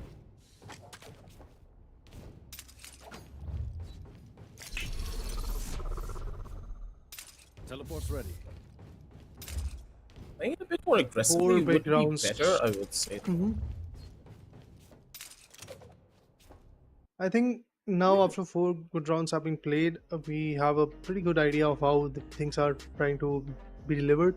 Opa on the other corner was initially holding the yellow, now he's holding the kitchen. He was able to get a very good value on F-Room, the KJ from the other corner. Otherwise, I thought that maybe this round is something that they can get in their favor, but after that collapse in the mid, everything went haywire. And 69G going out of the connections, he was also not in the value. So Zen and I believe that was Goranj who were getting the value. They narrowed the fight to a 2v2. Could have taken the round itself, but at the end, yes, we have a loss for Team Leaders Bustand in the 4th round. Yeah, it's difficult to say the very least of how these changes are going to be happening, but hopefully 69G is going to be able to reconnect soon. So for now, though, we're going to be having a short little word from our sponsors as we set everything up. Make sure to check out all the links down below in the description as you're watching the ads as well. If you find something of your fancy, don't go anywhere. We'll be right back with a lot more Valorant action.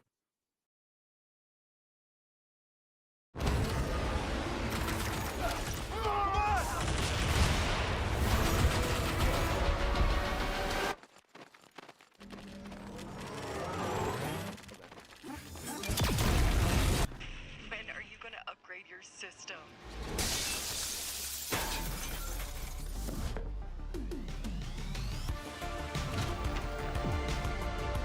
Alright, let's do this. Once there was a hunter who saw what others could not. With a magic case in her backpack, she roamed with wild abandon into the great unknown. Her gaze inescapable, her reflexes lightning fast. When armies swarmed, she went through.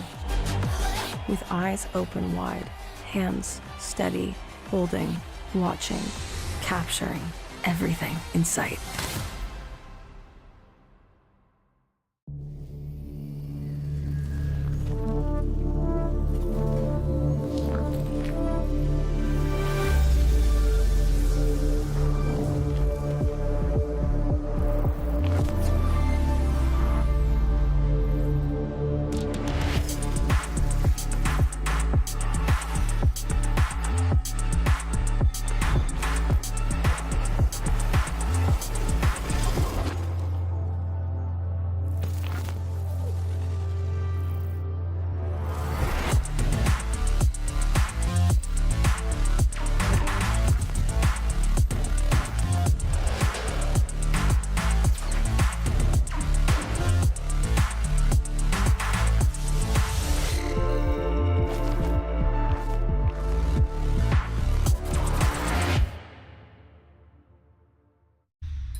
The Crucial Pro DDR5 RAM kit comes with a sleek, modern look that will complement any build.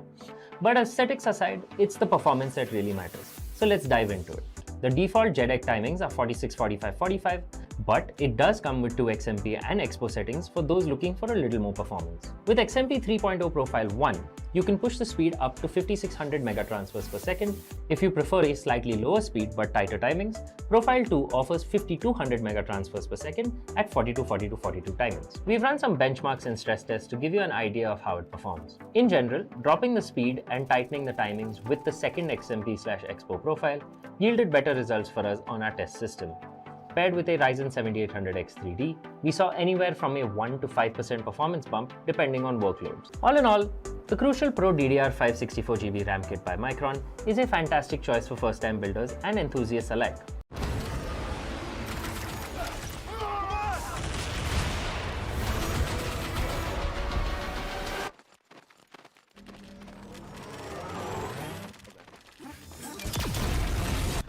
When are you gonna upgrade your system?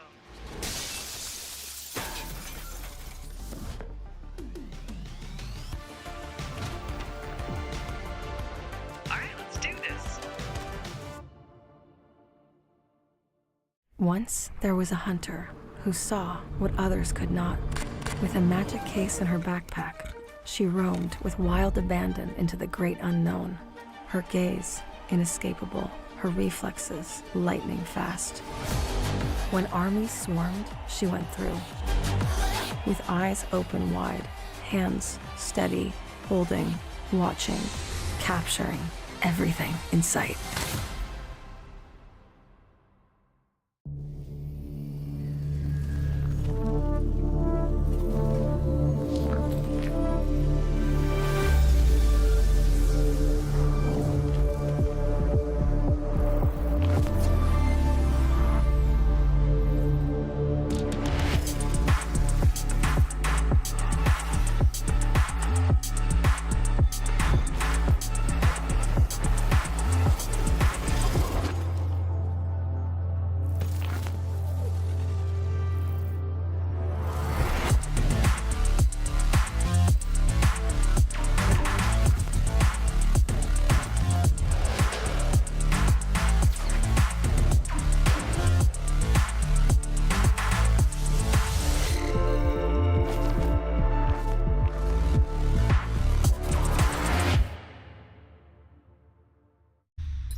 And we are back, ladies and gentlemen. No need to look at our ugly mugs Oh, yeah? because we're jumping straight up in towards the game here.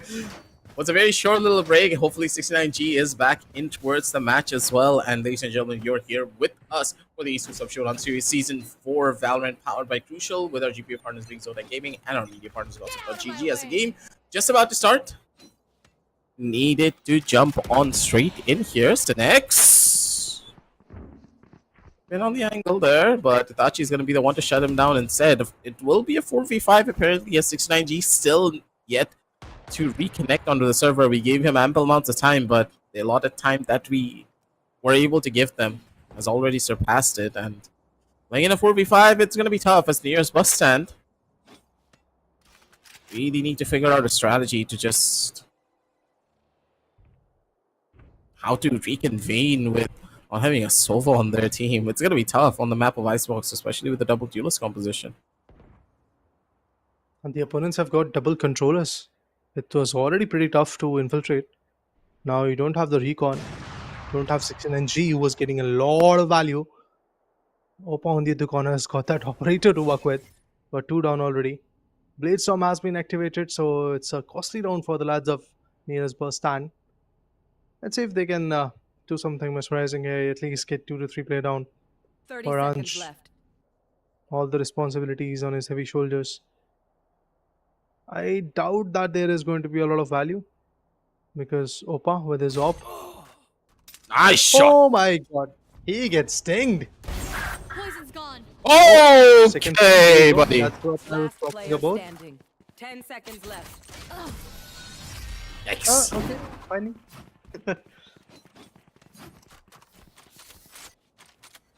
Rough. Well, the shots were nice. I'll give him that much. Yeah. Wanted to pick up on that operator quickly. AK Demon. Now taking another pause here just to give Spuddy 69G a little bit more time to really get on back in towards the game. Hopefully he's going to be able to come back soon without these rounds slipping away too quickly. It's Famaora. Now that they have that boosted confidence, doesn't matter even if they had a 5 duelist composition against the 4v5. It's always going to be difficult when 2 teams are evenly matched.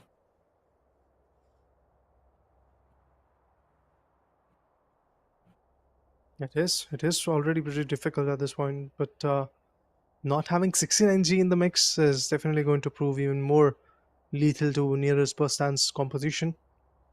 In the last round, we got to see AK Demon falling short initially, and then it was Zen following up. It was the KJ. And at the end, Koranj, he definitely made a dent onto his opponent, but it was not that significant, to be honest. 69G is still not back in the action, I believe.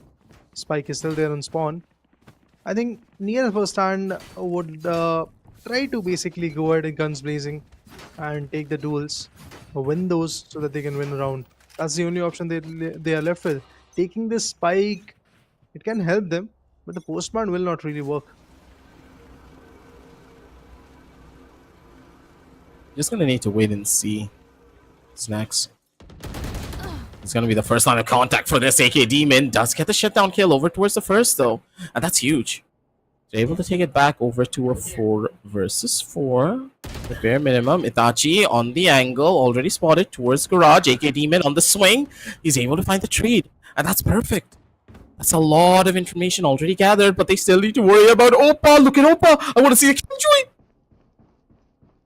F-Noob was this close to getting that kill towards the face of Opa.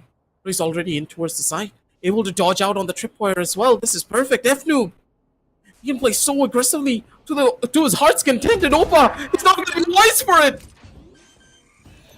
Placing alarm bot. 3 versus 2 on the map, and the nearest Bustand, they have side control and all the killjoy utility in the entire world. Alarm bot plays, turret appointed, nano swarms are readily available for the post plant. I doubt that something mesmerizing is going to happen from Famaora. And there goes the operator shot. Goranj will not miss. It was a torso, but the connection was made. From the other corner, F-Noob will find the last piece of this puzzle and make sure that despite of the fact that they do not have that man advantage, they will still get the value for the team. They will still secure some good rounds. 3-2-3. Pretty close, pretty tight knit. I am patiently waiting to see when 69G is going to be back, because his teammates, they are giving hell to their opponents. They're gonna be the ones to win it all. Without 69G, that will be a mighty blow over towards Famaora. They presented this entire matchup on a silver platter pretty much. But for AAG, it's waiting for that first bit of contact over towards mid. No real information to play around with. The fact that they have to utilize their bodies is where the real tough position is at. Shots taken. AAG crosshair placement a little bit too high there. Lost his own head in the process, but able to get a slight bit of information at the bare minimum. FNU launching out on the sofa drone. Does he get caught by it? No, he doesn't. No, wait, he does. This is bad. FNU stuck on an angle, maybe with a possible kill. Is there? He's able to capitalize and is able to shut him down. Gamble is out of it. And Synex is not going to be able to find the trade. It's perfect for them. A 4v4 on the map. But Opa, with his to the force, is still a person that they need to question of exactly where he is, because Opa's position has yet to be found out. 30 seconds Fox's left. screen is up. They're trying to confuse their opponents, but it's just 30 more seconds left. Need to get the spike back to A. They are trying to force their way on A. Let's see if they can really do it. Phoenix Noob is holding a very good corner. F Noob. Oh, he's still not able to get him. But Itachi will complete the job that has been started by the Stova. AK Demon finds Phoenix Noob. There comes the Viper's Pit. AK Demon finds AG as well. The plant will happen, no doubts in that. Itachi comes up with the ult. One enemy remaining. But it's just not going to be fruitful. And here comes the tour de force. Gets the first value. Opa still needs to hunt the rest too. I doubt that is going to happen. But look at this Zen. Steve. Oh, he spots the barrel of the ultimate tour de force and shuts his opponent away. How can this still be possible that you don't have a man? And that is, of course, 69G, but you still perform, you still get the value. Look at this beautiful play from FNoob. Amazing reflex. He should not have survived for this long. He should not have lived. If Synex did get that kill right, he wouldn't need to go out of 410's elbow. He could have just stood there. There was a high chance he could have killed out AK Demon almost immediately after FNoob died, but no. The fact that FNoob being this slippery was able to open up so much space. It's Famaora. They are left scratching their heads for this one. The morale possibly taking a big hit here as Opa is trying to be aggressive here. First on the line of contact. A little bit of a jiggle here. Opa. Zen, he's expecting the duel. He needs to hit the shot, and yes, he does. 4 versus 4 already across the map. Opa, you don't need to play aggressively. They're playing a 4v5. They're fishing out a pick. That's what they want. Famaora, they're making bare bones mistake. Itachi, no, you cannot do this. Why are you pushing? Wow. I mean, there's no need of being that aggressive, but Cynic Snoop is going to find one. He gets with the Blade Storm. AK Demon has been put down to sleep. Player standing. What happens next is going to be even more important. Zen finds both AAG and Gambo. Last one standing. Cynic Snoop, he is also out of the equation. Nah, not like this. Big rounds in the favor of Near's Bustand, and as you rightly said, not like this. You should not let rounds flow out of your hands like this. I mean, this is a massive advantage that they're giving up, walking straight into the enemy's crosshair. Last player standing. Not like this, ladies and gentlemen. In every situation where you expect that, okay, they're gonna be the ones to win because they have the man advantage in every turn, but no, that's not the case.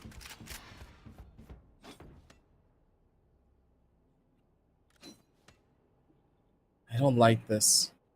I don't like it at all.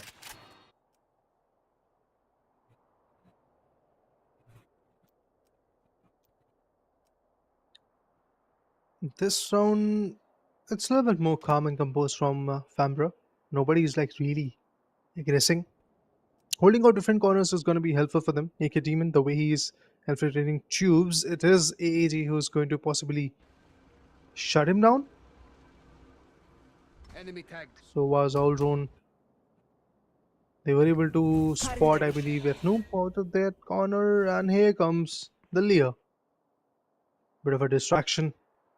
But as we can see, players are trying to pose a threat on B. It's just Opa who is holding that corner, has got that rendezvous working. And yes, it is possibly a B hit because everybody has regrouped now. Headhunter goes in for a shot, damages the player. Zen 40 HP.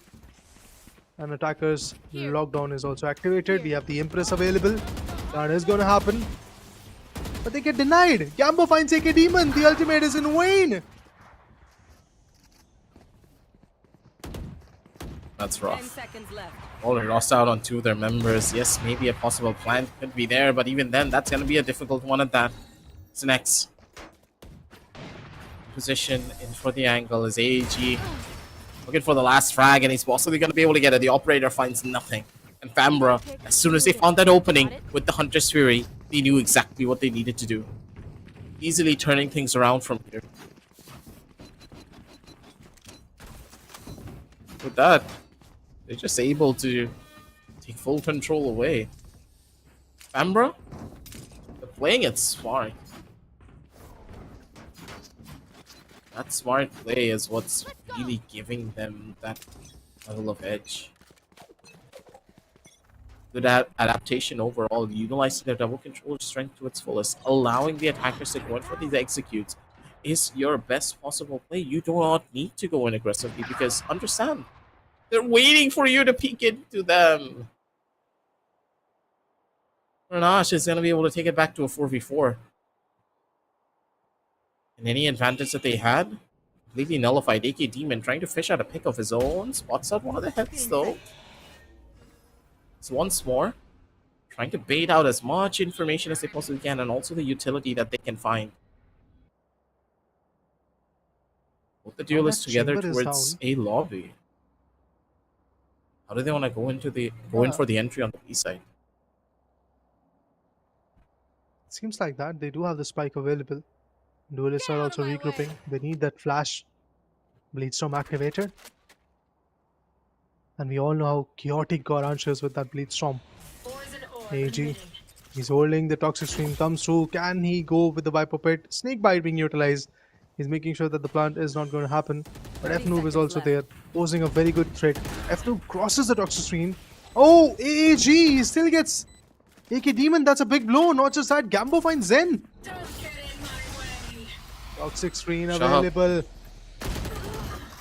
Oh, he gets both of them. Fnoob. Oh my, that's a big blunder.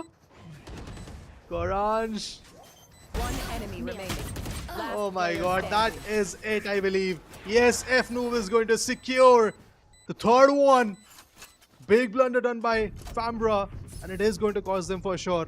What was that? I mean, using that Viper Spit, it was good, but you have to check corners, buddy.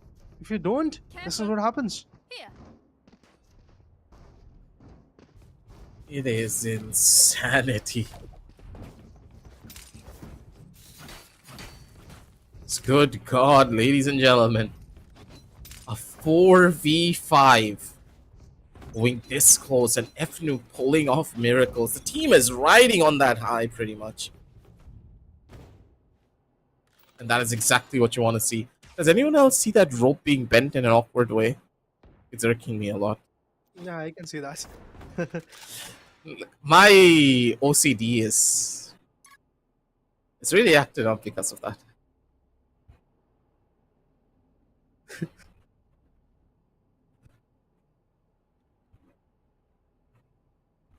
Interesting to say the very least. Bustand is bending the map in their favor, despite of the fact that they are 4v5. I think the rope is also having fun. Anyway, 6-4. Fnoob, he's up there. Spike is out there pretty close to B. No initiations from both the sides. They are trying to take some space, but look at this. Opa, he's like miles away. I'm not even going to peek. Yeah, he understands that he doesn't need to. Oh my Headhunter god, what? against an operator. Not really gonna be the best of weapons. F-Noob! How does he turn around every time and get a kill? How are you doing this, F-Noob? Not like this. They need the Viper wall to come in almost immediately. They have a free site entry to play with. AK Demon on the angle, spots out one. Where's the Viper wall? It's on the opposite side. The plant needs to come through and they need to hold for as long as they possibly can. Spike The planted. Viper Spit is not really gonna be doing much here. But AAG, with the kill, he's gonna be able to do my wonders. God, that's it. Still a chance for Zen to maybe pull off a possible clutch here. Timing needs to be perfect for him, but the smokes always will cause problems. Itachi, being the problem child for the team, needs to go in for the spam. The shots don't connect. And Zen, poor old Zen, he can't really do much, but wait a minute, never mind! Could have been big if he just waited for the smoke to fade. 5 to 6, ladies and gentlemen. As the nearest Bustand, they still hold the lead somehow, in some way, shape, or form. And these rounds are coming down to the wire. Oh my god, I mean, Goranch, he got some beautiful values with the operator, but at the end, AK Demon, I think he should have taken that duel in a good way. Could have taken down Itachi, or maybe even the Viper at that point. That could have been valuable for them. All said and done, guys, 11 rounds done from the first half. We have 6-5 of a scoreline. Near-Busan is in lead right now. I mean, being the attackers, you do get that advantage, but when you don't have your fifth member, 69G, who was the MVP of the previous map, things tend to fall apart. But these guys, they are not falling apart anytime soon. An operator can be a menace. Opa, he will get the value. But the side control is something which is tricky. They're taking it. Here comes through. Oh, what? Opa still finds AK Demon.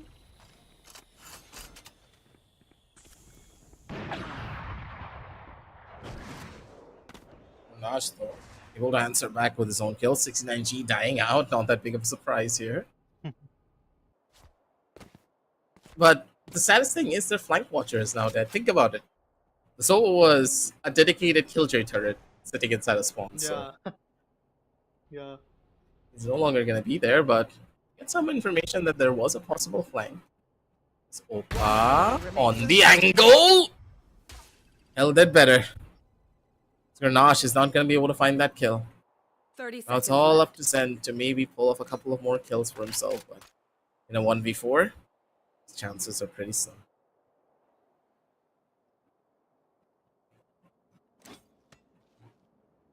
Trying to go through tubes, but we have Tambo holding that same exact angle. Zen confronts him, shuts him 10 down. seconds left. Cynics, he was patiently waiting for it.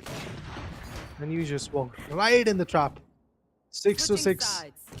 I would not love to say this, but at the same point, I just have to say this, that Famaora, not a very good job. Could have got a lot more rounds in their favor. But what they got is basically 6 rounds in their name. Despite the fact that they were playing with the man advantage against their opponent. 6-6 is the scoreline. I thought maybe it is going to be a little bit more stressed. Maybe it would have been 7-5, but Opa with that op on A, he changed everything.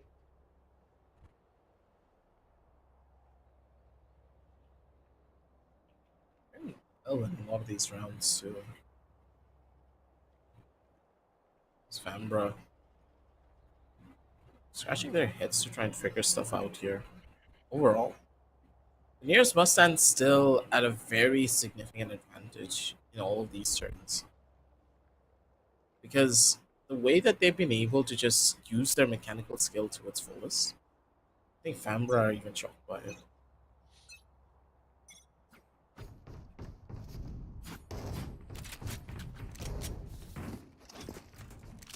As the Sova walked in, I was like, wait, is this 69G? But no, guys, it's the second half. Sides have been switched. That's not the Sova that we wanted to see coming back into the action. Still missing on 69G. AK Demon, he's out there in spawn. The defense needs to be better from the sides of nearest Bustand. But the only advantage that they had the attack that could have favored them It didn't really work out for them. They got some good rounds. But at the end, it's a scoreline which is not at all looking good for both the sides. Small tech pause coming in. Maybe he's gonna bounce back. Maybe the team is going to retaliate. Here's Bustand. Some crucial rounds has to be there in their favor, to be precise. Starting with the pistol round, that needs to be in their name.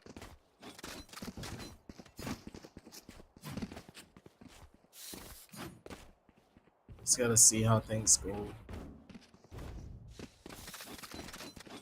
Once again, another technical pause being taken.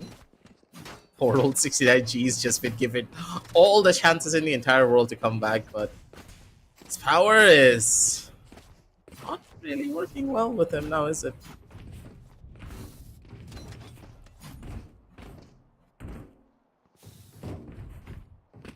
It's rough to say the very least.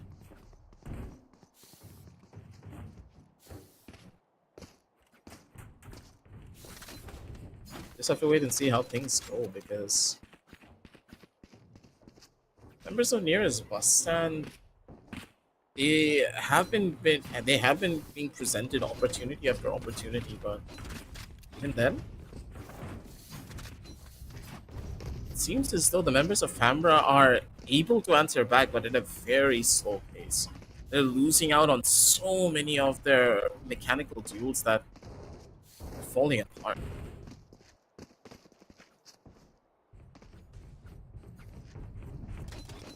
I feel from the sides of Famaora, there are two individuals who are really answering back, and it's Opa and Cynic Snoop, respectively. As soon as Opa switched side, he came back on A. They got a value. Otherwise, it would have been a 7-5 scoreline, because Koranj, he was just popping off with the operator. He was still getting the value. He was still getting the frags. He was still making some openings. And F Noob, every single round, this guy, he was a menace. The reflex that this lad has got, swings, aims for the head, shuts his opponent away, gives his team an advantage and space to push back. F Noob is really good with his mechanical skills, with his trigger discipline. And honestly, that is the edge that Near-Busan has got in their favor. I'm just trying to speculate, what if 69G was there in the action? What would have happened after that? I think the scoreline could have been 8 for it by the least. But anyway, guys, all those are speculations. What the reality is that currently it's 6-6. We are in a technical pause. Second half is about to begin. Things might change in it. It could go in favor of Famaora, or it might fall in the name of Near's Bustand due to the small teeny tiny mistakes done by Famaora.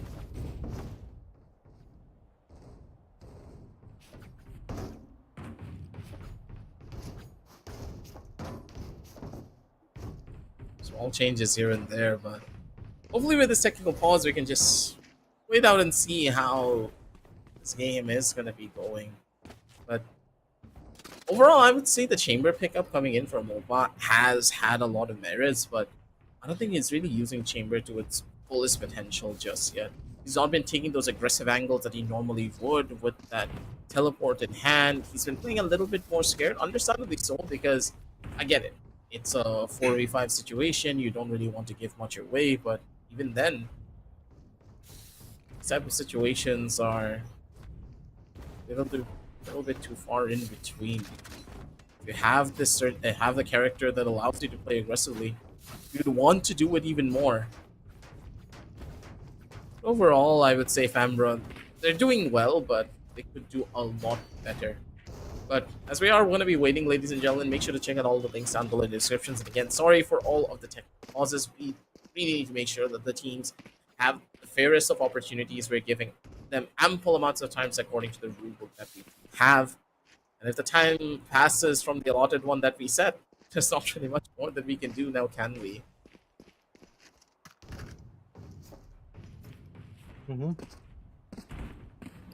Just hoping that 69G will be back. Small technical difficulties can be managed, and all of this period of technical timeouts and technical pauses, they will give these lads a lot of time to plan, plot, figure out. Because to be honest, for both the sides, the advantage is not here. I mean, when we talk about a BO3, it's Near-Busan who's got that upper hand. But unfortunately, 69G is still not back into the action and the technical pause is off. Scanning ahead. Defense needs to be run. They try to march in through the mid. I got That is Ghost. so smart. But Gorange, what? He got two. Run away, And Jiffy. Gorange. Run away. Kneel between your legs and run. Yikes. What? Okay. Not the way that they wanted this to end. But hey, still 3v3. Opa. I do believe that one player spotted out his head. Timing is everything, and he get even ready and waiting for that shot. Gambo in towards kitchen. I nearly said chicken. God damn that meme. He's waiting for the fight. Position. Already giving look it at away. this, look at this. Not like this. The knife comes in. This has gone from bad to worse. The spike planted all the way from the top side. This AG needs to go in for the swing here. One for the tops and AG. Oh my A 4K to his name and a clutch for the side of Fambra. Plant spot was gorgeous. They could not find that trade. Nicely done, Fambra. They take the round Nice. in a very beautiful fashion. It all started with Goran shaking the double frags. Fnu was then compromised. Actually, Fnu was not. Probably it was the Viper that was compromised on the tubes by the hands of Opa. But anyway, guys, the round went in the favor of Ambra, all thanks to what happened over there in kitchen. Some beautiful sheriff shots, none of them connected really. They have taken the opportunity to take the side control of B. You have Fnu holding the same exact corner. Orange is also there in the mix. Plant is gonna happen. Here. No denying that.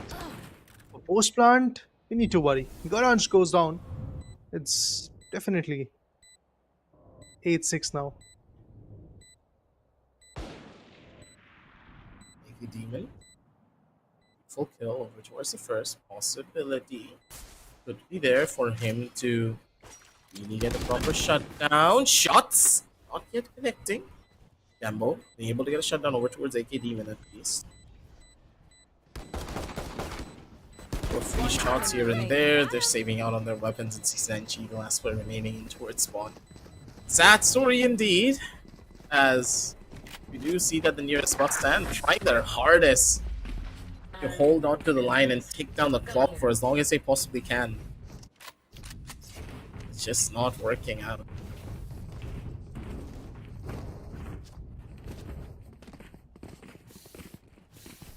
Full buy will be there for nearest Bustand, so this is around where they should probably come in.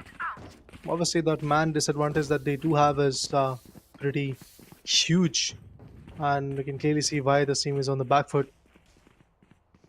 This map is now running out of their hands, but obviously the following rounds, to be specific, this 15th round and then I believe the 17th one will tell us where the whole story goes on from here. Fnoob is going to find one. It's Gambo who has been taken away. Not just that, Zen finds the next Noob. Oh my god, AK even gets one more. Gorange, what was that? A flawless win coming in from Nina's Bustand. Ambra, they did make a mistake again, infiltrating the mid and paid the price. They're going in for a mid push when you know for a fact that you already lost out on two of your players when it came down to your pistol round. On the pistol round, Raider. You cannot do something like this. They're making mistake after mistake as Fambra. They are taking the members of NBS very lightly. They cannot do something like this.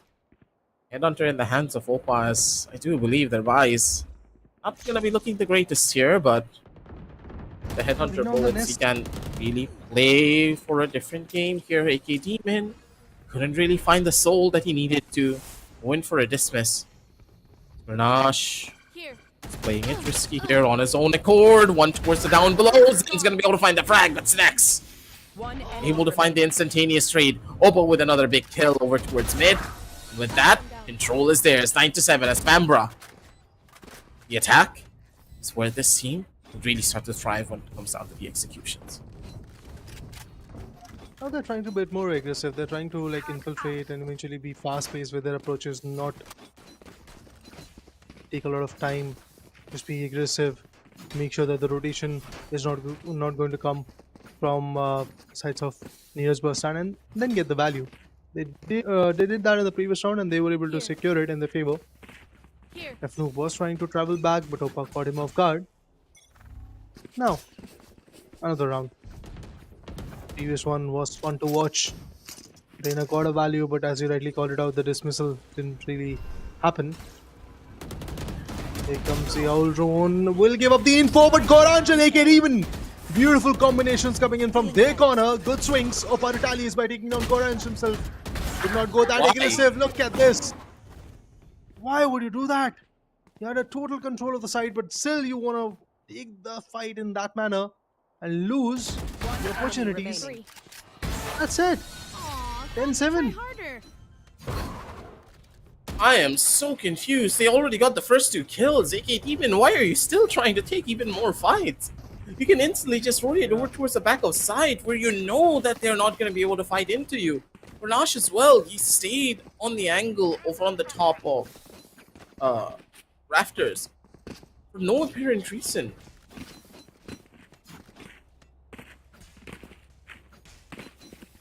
Rounds are getting closer and closer to victory, but at the same time, slipping from their fingers. Scanning ahead.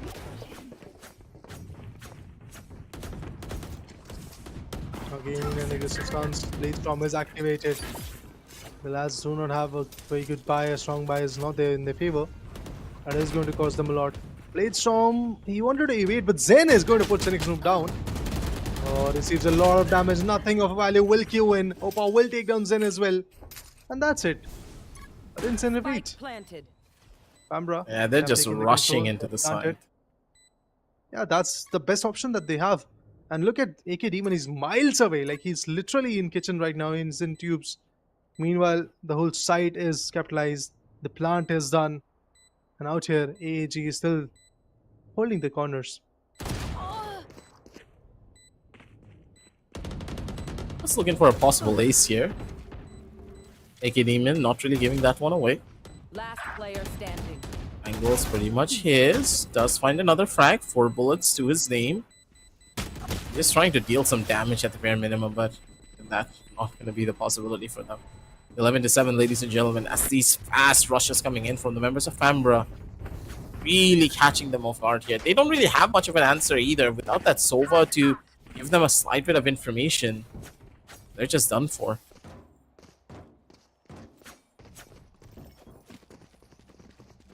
They're trying, but as you rightly called it out, without any info, without any recons and shock darts and all drones and whatnot, they're obviously on the back foot. And it's pretty evident in the playstyle as well. They're trying to take some fights, but in the previous round, a bit of overcommitment was there from Famaora as well. It could have costed them. Once again, they are regressing. AK Demon is there with the Empress. Breaks down the Empress, but Cynic Snoop is going to put him to sleep with the Bladestorm. Goranj. Oh my god, this is very enticing. Are you Goranj kidding takes me? him down. A. Gambo, he puts Okay. Snoop down. Run They away. lose like that.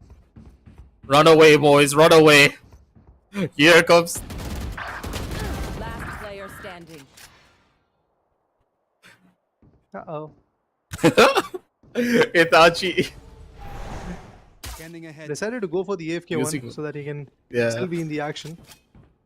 That's what happens when you use That's 100% of your brain.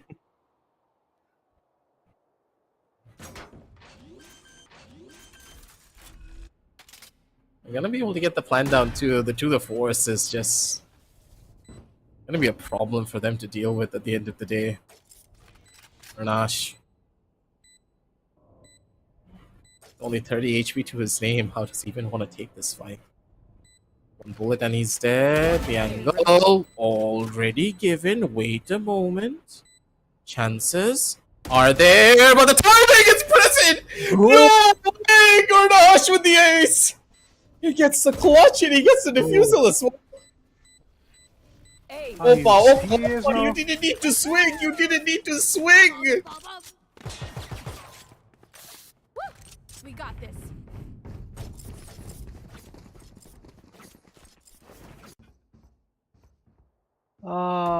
I mean, what can I say now? Goransh, Enemy remaining. brilliant individual, gets an ace, saves the day, made sure that no match point is going to queue in. Here. And what is happening? It's a 4v5 action. Wait, do we have 69G over there? Is he in the action? Yes, he is here. Wait, never mind! Oh, this could change. He is back. He is back with vengeance, probably. Is he going to check the corner? He did, but he loses the fight. F-Noob takes 2 down. Naked Demon sums up the deal by taking AAG, and I believe now we will get to see a comeback of Near-Busan. They will drop their opponent back at the location. Yeah.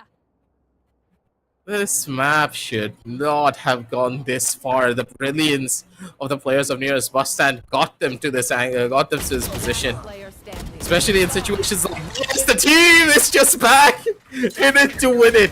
Oh my god, the Bustand, if they're able to take this victory away, this is going to be a massive blow for the members of Famaora. Look at that. He was drawing outline over there of that KJ. Oh my god, what a comeback coming in from Near-Busan. I mean, it's just started, to be honest. But yeah, we do have Sova in the action, 69G. He is here, the last map. Oh, MVP is disconnect here, again. guys. I'm really Wait, expecting... did you disconnect again? Don't say that, man. Maybe not. He's not moving. Yeah. He is a nightmare for his opponents. If he's back in the action, that will be great, but it seems like that he is not moving as we rightly called it out. Maybe he's disconnected. And there is a technical pause, guys. Oh, never mind! He's Unfortunately. back. He's moving again, Reader. Alright. It seems like the So- most interesting thing that we have right now is whether 69G is moving or not. Yeah, exactly. Scanning ahead. There goes the recon in mid. Zen is going to put down Opa. There goes the first pick. They were trying to infiltrate the B side. They have actually. But then again, Synax. where's the plan? Where's the fifth member? Next move, he was pacing in. F-Noob, he might go down, and he did. Nanoswarm is going to delay the inevitable. The plan is not going to happen for now. 69G, Gorans, they are summing up the deal. And Zen gets the second frag. Gambo retaliates, and he Yikes. takes 2k. There's a backstab. Wait. Last player standing. Whoa, hello? Classic. Take flight.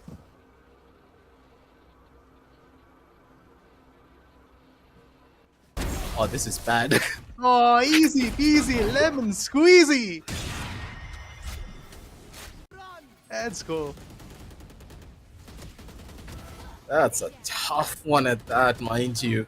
Remaining. 69G just came on back and he's already popping heads here. Gambo. What a pretty good chance here. AK Demon, I don't think he expected Gambo to just pull out the classic and instantly run him down like that, but even then, situations like this a lot more common than you would have expected. Near-Busan now have 2 big ultimates in their hands. 3 actually, with Viper's Pit being in Revealing the overall equation. Plays working well for them, the 69G. Uh-oh, mid. Clearly fight. F-Noob, you don't need to take this duel anymore, buddy. Just give it up. Already dealt the damage. Timing and Hachi's down. Oh, this is bad. Zen, he is so confident going in for these duels. Being able to shut down the Clove is a good thing, but at the end of the day, it's just Look not going to be now. at 69G tearing up the server already. He's back and he's warmed up. Hey, G, good for the 1 kill, but his position already known and revealed. 69G trying to hunt him down, but it's going to become Nosh. Said with the operator coming in from top belt to go in for the final kill. It's Famaora. I'm pretty sure their confidence is shattered. They were given They were given this win on a silver platter to go to the third map without 69G causing any problems for them. But now that he's back, I do not know how they're going to be able to come back on this, Raider. Yeah, it all started from a 3-2 scoreline, and then, despite the fact that nearest Bustand was there with the man disadvantage, they still fought for more than 10 rounds, back and forth. And now when 69G is back, we can clearly see a struggle coming in from Famaora. They're definitely struggling at this point, not even able to get the space on site. And if I'm not wrong, from last 3 rounds, they have not yet planted the spike. I guess there was a round when Shorty play came into the action. That was the only round where. Oh, they came dude, I don't closer. like this. Oh, headhunter! Massive whiffs from both the sides. It's just like Manoj. But it's okay. They're able to gain information though at the end of the day, so that's perfect. Slight whiffs here and there are completely fine as long as both teams are able to gain some information of where the other is playing. Early on the fight here, the spray yet to connect, but 69G is going to be able to shut down Opa at the bare minimum on the opposite side. Itachi not able to find out on the nanoswarms, delaying the inevitable here for as long as they possibly can. Good shots, Hunter's Fury comes in clutch. Wow. Itachi does get shut down, and the Hunter's Fury is able to Look find at the this second. guy. Look at Snacks. this guy. He's back. Enemy remaining. He's back and he's already getting Okay, so many already. frags. I want to know. Yeah. I want to know how many kills he has already. He just came back in towards the serpent. I'm pretty sure he already is at Double what? digits, maybe? Third or second frag? I'm pretty sure, yeah. Placing sentry. Can you pull up the scoreboard here? Can we see For a guys? second from production. Yeah. Can we see? Press the tab button. Observers. Let us know how many frags this guy has got. And look at that. 7 frags. Okay. He's still there. He's still there with the impact frags. Let's just say that. Still needs to find the double digit in their favor. But eventually, when he went out, I believe it was just 4 or 5 rounds done and dusted. From there to here.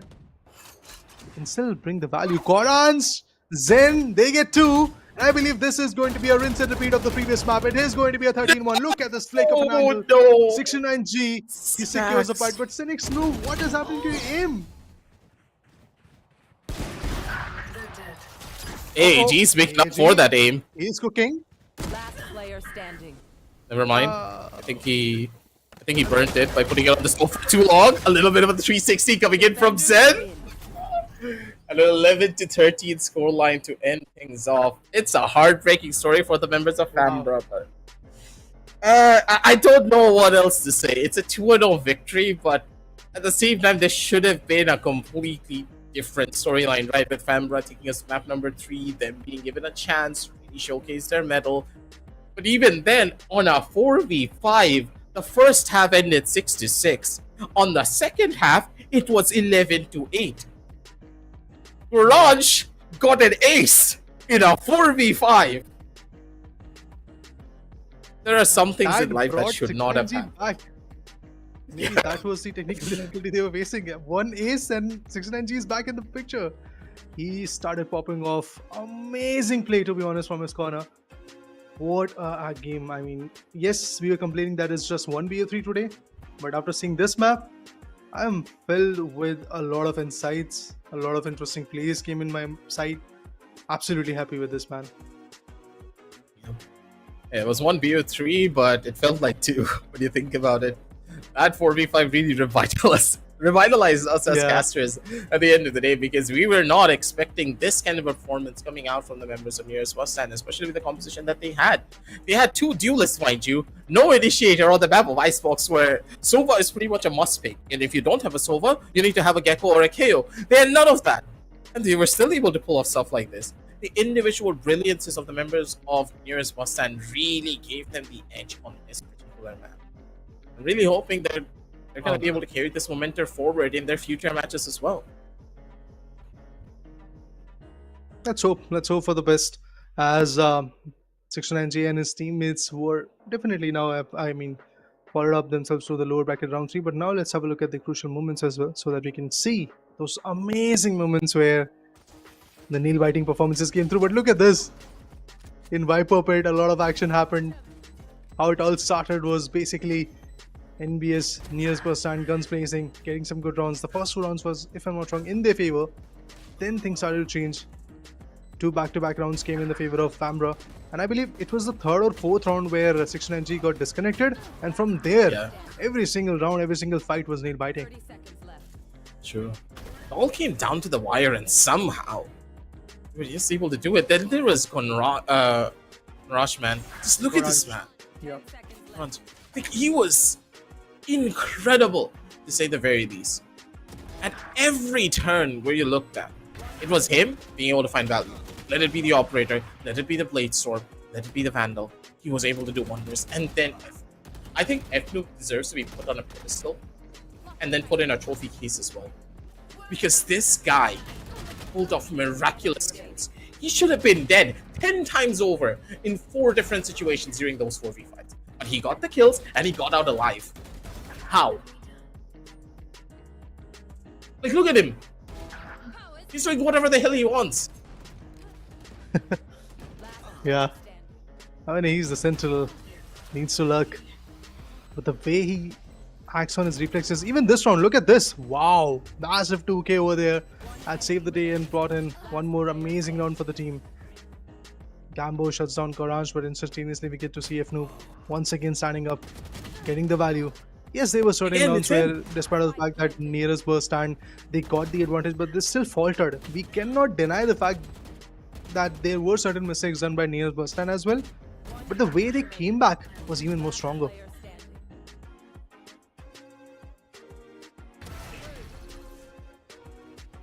It happens every single time. Good God. Pretty sure Famaora are really demoralized. I do believe that when you're in a 4v5 situation and your confidence starts to take a hit like that, I don't see how you're gonna be able to turn it back from there. This was good. Yeah, AG did pull off a pretty good clutch, but after that clutch, it just didn't look that good for them at all. And there was this game-breaking moment from Jet again. Rush just on that Jet. I think that he alone pretty much took his team on his back for a lot of these first initial pickups. And then there's Zen, dude. Yeah. Zen just went in for a 360 at the very end just to assert dominance. Orange, man. Look at him. 29 kills on the Jet. He was doing wonders without an initiator. I need to reiterate this. He did not have an initiator for the entire game. And he dropped 29 with a 311 ACS with 6 burst kills. That is unheard of.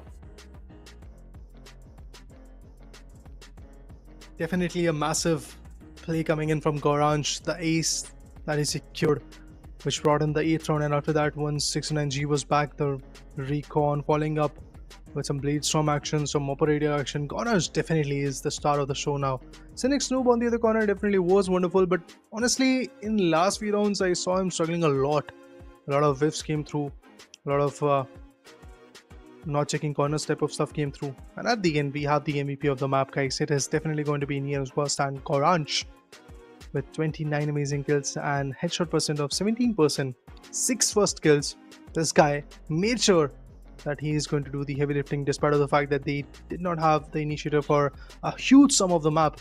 To be honest, like 15 plus rounds, they didn't have that initiator, but they still were able to perform all thanks to this lad. That ace completely changed the trajectory of the game, and from there I believe Cynic Snoop, AAG, every single individual, they were like in a surprise. They had nothing to really offer after that. It's just a mental break, right? We talk about Valorant being a game of mental fortitude. Mental fortitude just did not exist in this particular game for them. Zen, though, being the MVP of the series, not that big of a surprise. He was a sleeper pickup, I would say, for both of the maps. He didn't really have incredible performances, but it was consistent throughout every turn. When you needed Zen to show up, he was able to do 46 kills to his name, an ACS of 134, an ADR of 189, 8 first kills with a 44% headshot percent. Basically meaning that Zen, he was the best player that you could have on your team when it came down to a clutch, or when it came down to going in second for any form of an entry. Because he could guarantee a trade in almost everything. Yeah. always on the strong foot. Zen, the combined effort from these lads, Zen, Gorange, Fnoob on that Sentinel, it was amazing. But yes, being the MVP of the series, Zen definitely was the guy who did a lot of wonderful stuff, especially in the map of Ascent, where things were falling apart, but Zen was every now and then available to get it back on track. If I'm not wrong, Zen was playing on a KJ in the previous map of Ascent. Then in the very next map, he was a Viper, from a Sentinel to a controller. You have to have the mechanical skills, you have to know where the utils are, how to appoint them. This guy was always on par with all those stuff. That's why he's the MVP of the series. Kudos to these lads, be it Gorange or Zen or Fnoob or even 69G for the same reason. They have now secured this spot for one more day, and that is going to be the lower bracket match number 3, round number 3 should I say, which is going to be fun to watch, but their fight for survival is not going to end today, unlike the other team. But yes, top for MVP. There is still going to be Smoker coming in from Anything Works. Then we have Hellboy, who is now out of the competition but is still there in the top 4 MVP chart. That shows that what kind of a caliber this lad had. From Neori, we have Superkata, the newest in line, the duelist coming from Thailand. Definitely performs a lot. And then from Ace, the one tap god. 2 total MVPs, 82 frags. He's still there in the upper bracket as the upper bracket finalist. We will love to see what happens over there as well. Absolutely. Level up leaderboard, ladies and gentlemen. 69G was able to take over Caramel, though. Okay, never mind. Really putting his mark on the competition here, that is for certain. There was a good chance that 69G could have been in the top 4 as well when it came down to the overall MVPs because of his performance.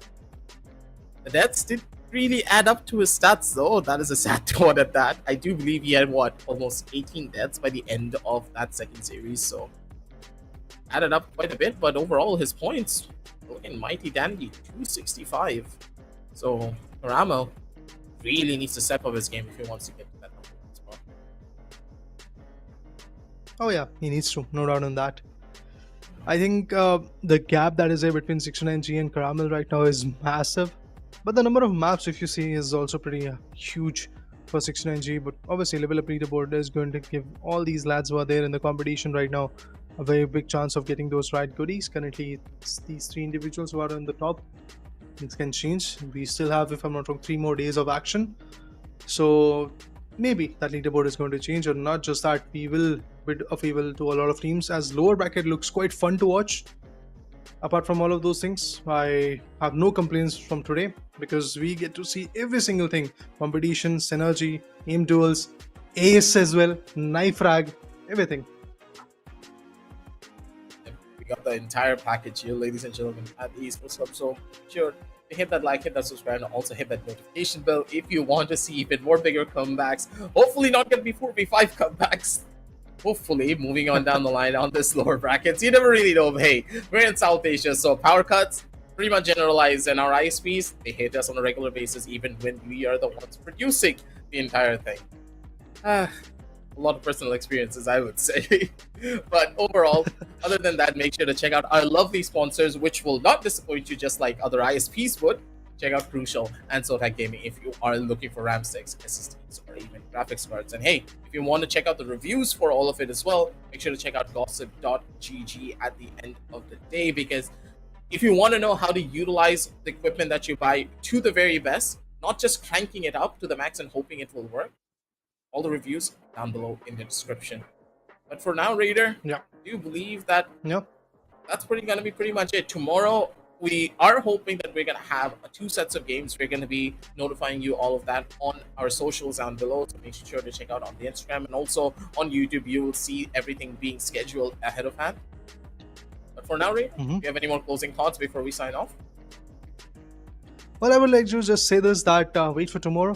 Few more action is going to queue in, and obviously that is going to be fun. But with that, guys, we would like to take a leave today. This was the Esports Club Presents Showdown Series Season 4 of Valorant, powered by Crucial by Macron, GPU partner Zodiac Gaming, and media partner Bustand.gg. With that, day 3 is over. See you tomorrow with day 4. Bye-bye.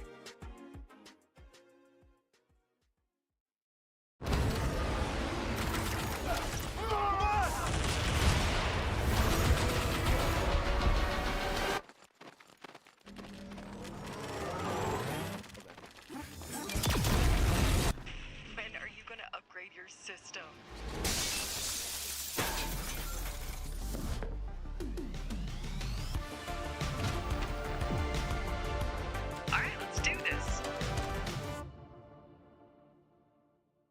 Once there was a hunter who saw what others could not.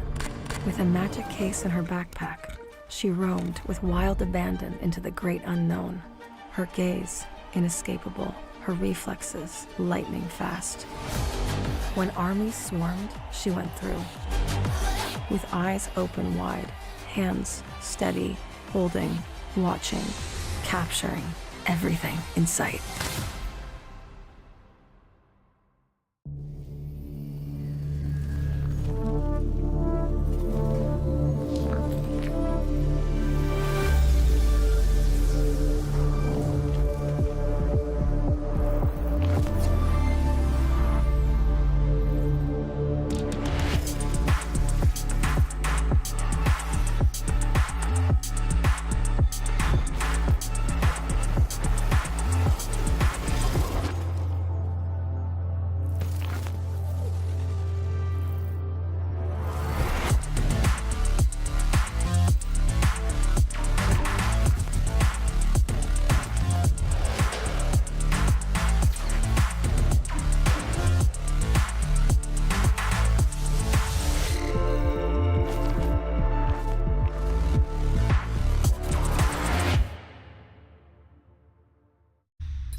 The Crucial Pro DDR5 RAM kit comes with a sleek, modern look that will complement any build.